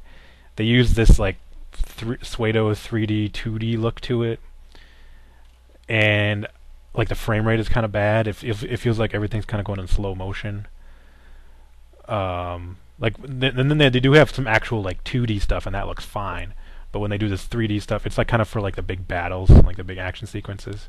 This is like a fantasy setting, and like medieval times kind of. And your main character is Guts, the Black Swordsman. Yeah, Guts or Gaitsu. And he becomes part of the Band of the Hawk, who is led by Griffith, and they're a bunch of mercenaries. And this takes place kind of when they first meet up with Guts, so they don't spend a whole lot of time developing Guts' character. It's just kind of like a little small flashback in this movie. It's kind of all about like the action sequences, like the big castle sieges and stuff, which are kind of cool. But like the manga is actually really good at developing the characters, and they didn't really do a good job in this movie. Did you ever play the game on the Dreamcast? I think I rented it once. There's also one on PS2, I think, too. Yeah, I think it's a Japanese one only though. Oh, okay. Unless it already came out in the States, I don't know. But I have the one for the Dreamcast, and I like that game. I've never really. I played it. I think maybe I like tried it once or something, but didn't get into it. I really love the manga. I love it. Really like it. It's one of my favorite mangas for sure. I do like the anime, but I wish they would have gotten into it more, because there's some like halfway through the manga. Well, not even halfway. Like a third of the way through, it like goes into some weird crazy shit. I don't know if you've seen like the end of the Berserk anime. No, I have never watched any of that. Okay. And like the majority of the manga takes place during this time period, and they don't really show that in this movie or in the anime. But I don't know how many of these they're going to make. I know there's at least 3, and I saw a trailer for the third one, and that third movie is kind of like the event that sets off all this weird crazy shit that goes on with like these like demon world and stuff like that. So I'm looking forward to that one. But yeah, I don't know. I kind of wish I could have just rented this and watched it rather than buy it, because there's no special features at all. I mean, it was only like $16, but still, and the movie's like 75 minutes, so it's really short. It's almost like an OVA. It's not even like a movie. So anyway, and then I'm just going to briefly mention some things that I actually were on TV today while I was cleaning up the house. I watched part of Legend with Tim Curry, who plays the Prince of Darkness. Tom Cruise, Mia Sara. Have either of you guys seen that movie? No. No. Really? Oh shit! It's a good movie. It's like a fantasy movie where Tim Curry plays like Satan. Basically, he's like this all red. He's huge horns. Okay. And he's like trying to kill this unicorn. I don't know if it's the last unicorn, and like take over the world. You know, destroy light, and like only darkness lives. And it's a good movie. It's kind of a weird looking kind of a. I don't know if psychedelic is the right word, but it's been a while since I've seen the whole thing, and parts of it were on while we were cleaning up, so I was watching that. 80s film, isn't it? Yeah, yep. You should check it out. It's worth watching. I watched probably the first like half hour of Who's Harry Crumb with John Candy, which is I really love that movie. I love John Candy in general. I love pretty much every movie he's been in. It's a shame that he's no longer with us. I really love his comic style. And this movie is definitely really funny. I don't know have you either of you seen it? Yeah, I've seen it. Have you seen it? Never heard it. Oh, you never heard it? Okay. I've seen it though. He plays like this detective, like this bumbling detective that's trying to find this some rich person's missing daughter, and he teams up with her sister to find him. And it's imagine kind of like Naked Gun, I suppose, where kind of like some of that Johnny silly English or something. humor. Yeah. I recommend you watch it. Big was on like afterwards, and I watched a little bit of that. I've seen that numerous times with Tom Hanks. That's a fantastic movie. It's a great movie. My brother loves that film. That's a great movie. Yeah, it's a great Fantastic. movie. And then I think it's called The Toy with Richard Pryor. Yeah, he's basically like this like rich guy buys him as like a toy for his kid. Yeah. Kinda. It's a pretty good movie. I've seen it a long time ago and then watched a little bit of it today. It's from the I Yeah, think it's that's from the like 70s. late 70s movie, I think, or something. Yeah, yeah. And then lastly, after I watched The Hobbit, I wanted to watch The Lord of the Rings, so I started watching Lord of the Rings, Fellowship of the Ring, the extended version. I didn't get too far, but it's kind of interesting watching that after I saw the first part of The Hobbit because they've referred to some stuff in The Hobbit, which is kind of neat. So. Yeah, and you realise it's completely different now to what there was in the prologue and the Fellowship of the Ring, like the Riddles of the Dark scene, where he finds the ring, and it's completely different. You mean that in The Hobbit, or? In the prologue and Fellowship of the Ring, the way he finds the ring, and he hears like Gollum screaming in the background, going "Lost." It's just the way. I thought it looked the same to me. Yeah, but it's not like but like he just escapes from him now. He doesn't like encounter Gollum whatsoever. In the prologue there, because like he was like Gollum was it does. Well, it looked like they were in the same area. I just assumed that they didn't show Gollum there. Yeah, but it doesn't say Gollum doesn't like say lost. Like some of the things are different though. Like the dialogue and that, a few of it's different though. No. They just extended that there differently pretty much because it was the Hobbit. Well, But I didn't notice the that. Hobbit, I love that scene in the Hobbit. The riddles scene? Yeah. Oh, okay. Yeah, I had some trouble understanding what Gollum was saying during that though. Every once in a while, I was like, "What? Huh?" No, I'm alright. Cause I probably just used Andy Serkis voice, so. Yeah. That's it. That's all I'm going to talk about. Yeah. I've been watching the Lord of the Rings as well, trilogy. Like my father watched it. He's watched it. I actually got him to watch it though, cause he watched the Fellowship of the Ring like 10 years ago, so he did. Mm-hmm. And he's been watching the trilogy. So he is. I watched some of the Fellowship of the Ring with him, but I was falling asleep because it was pretty late. I was falling asleep because I was pretty fucking tired. And therefore I had to go. I just basically went to bed afterwards. I was like, this was Tuesday. We watched Two Towers together, and I watched watching Return of the King there. Watched most of it before I had to come on and record this podcast with you two a-holes. But I love the Lord of the Rings trilogy. It's my favourite trilogy. So it is. That's all I have to say about that. Like I said, I watched Hobbit as well. So I did. I liked it. I thought it was good, but I don't think it's brilliant. But we'll just have to wait and see what the other two films have in store. Watched more Peep Show, like older episodes. I mentioned this show last week. Again, it's not. Still sounds like a porn. It's not anything pornographic though. It's just basically it's stuff that's done on camera, and the people are looking in the camera like they're looking into the eyes of someone, like kind of like first person thing. So it is. But I really like that show. The In-Betweeners, which is another British comedy which came out in the last few years. It's basically about these 4 high school kids, and just basically their goings on and how they want to get laid and all that there. That's interesting. Sort of. What? Sorry. Okay. I think you keep cutting out, Dan. So you are. I don't know what the thing is there. But it's a good show though. I just watched the first few episodes of it, so I did there.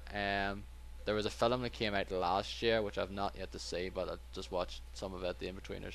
It's basically one they're trying to get sense of some of their high school lives and out there. Like one of them's just really a sex pervert. He just really wants sex so badly. This guy who's moved there he used to be in a private school, and he's been more of this sort of intellectual guys. He's like glasses and all that there. And it's one of these guys. The other guy's in love with this girl at school, and this other guy's just fucking feels that basically the other guy's basically fucking take the mick out of his dad because he feels like he thinks he's a gay. His dad's gay, or he's like a paedophile or whatever as well. And that there. And I just watched some more Buffy the Vampire Slayer as well over the last few weeks on Netflix, and suddenly like that show. And that's all I have to say. All right, I guess that is pretty much going to do it for episode 31 of the United Gamedom podcast. Unless you guys have anything else you want to bring up. No. Nope, because I think yous are wanting Yeah, I to need to go get eat. something to eat. I need to go eat my dinner. Yeah. Yeah. And it's midnight here now. It's exactly midnight. All right. Please leave us reviews on iTunes. Follow us on Twitter, United Gamedom Podcast. I'm GigaStormZ. I'm Deep. I'm Dow M85. And I'm D-Boy Den.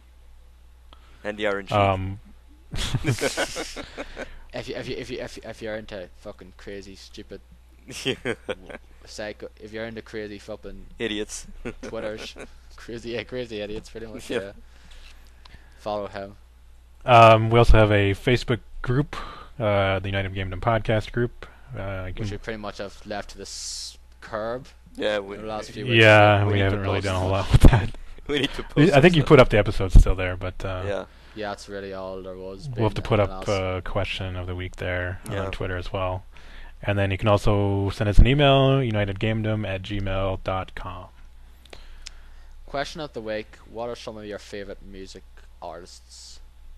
Yeah, I think that'll work. Yeah, that's cool. Game of the Year podcast coming soon. I don't know when. Don't know when. Yeah, probably. I know a lot of us probably have some games we want to finish. I like to finish a few games before we actually do one, so we might not do it until January at least. Okay, cool. No problem. IGN actually had their Game of the Year out there this week, which I was very surprised with. I was like, really?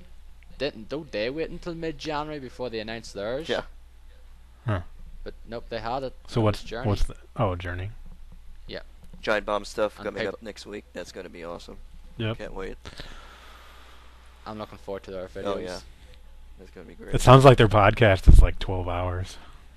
There's a podcast every Their, day. their Yeah. deliberations. Yeah, There's a sounds like podcast it. every God, day. 12 hours. Yes. I always love them deliberations. They're my favorite podcast of the year from Giant Bomb. I'm pretty sure theirs is going to be either XCOM or Walking Dead. Yeah. I don't predict think so. XCOM. No, I don't think it'll be. I don't think Jeff likes The Walking Dead. So I think it's XCOM. yeah, probably.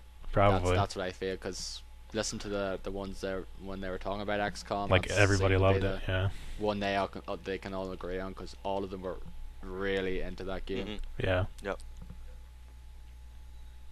Yep, and Jeff Gershman didn't seem to like The Walking Dead with the little fucking snide remark he did in a recent podcast. It was The Walking Dead of its time. And Patrick Clapper going, fuck you. Yeah. That's. Yeah. That's Jeff for you. Yeah, Yep. truly is. All right. Well, I think that's going to do it for this episode. Thank you for listening. Please send us feedback, and we will talk to you next time. Goodbye. Goodbye. Happy holidays, everybody. Yes. Merry Christmas. Happy Merry holidays. Christmas as well. Merry Yeah. Christmas and have a happy New Year if we don't hear from you. Bye. Bye.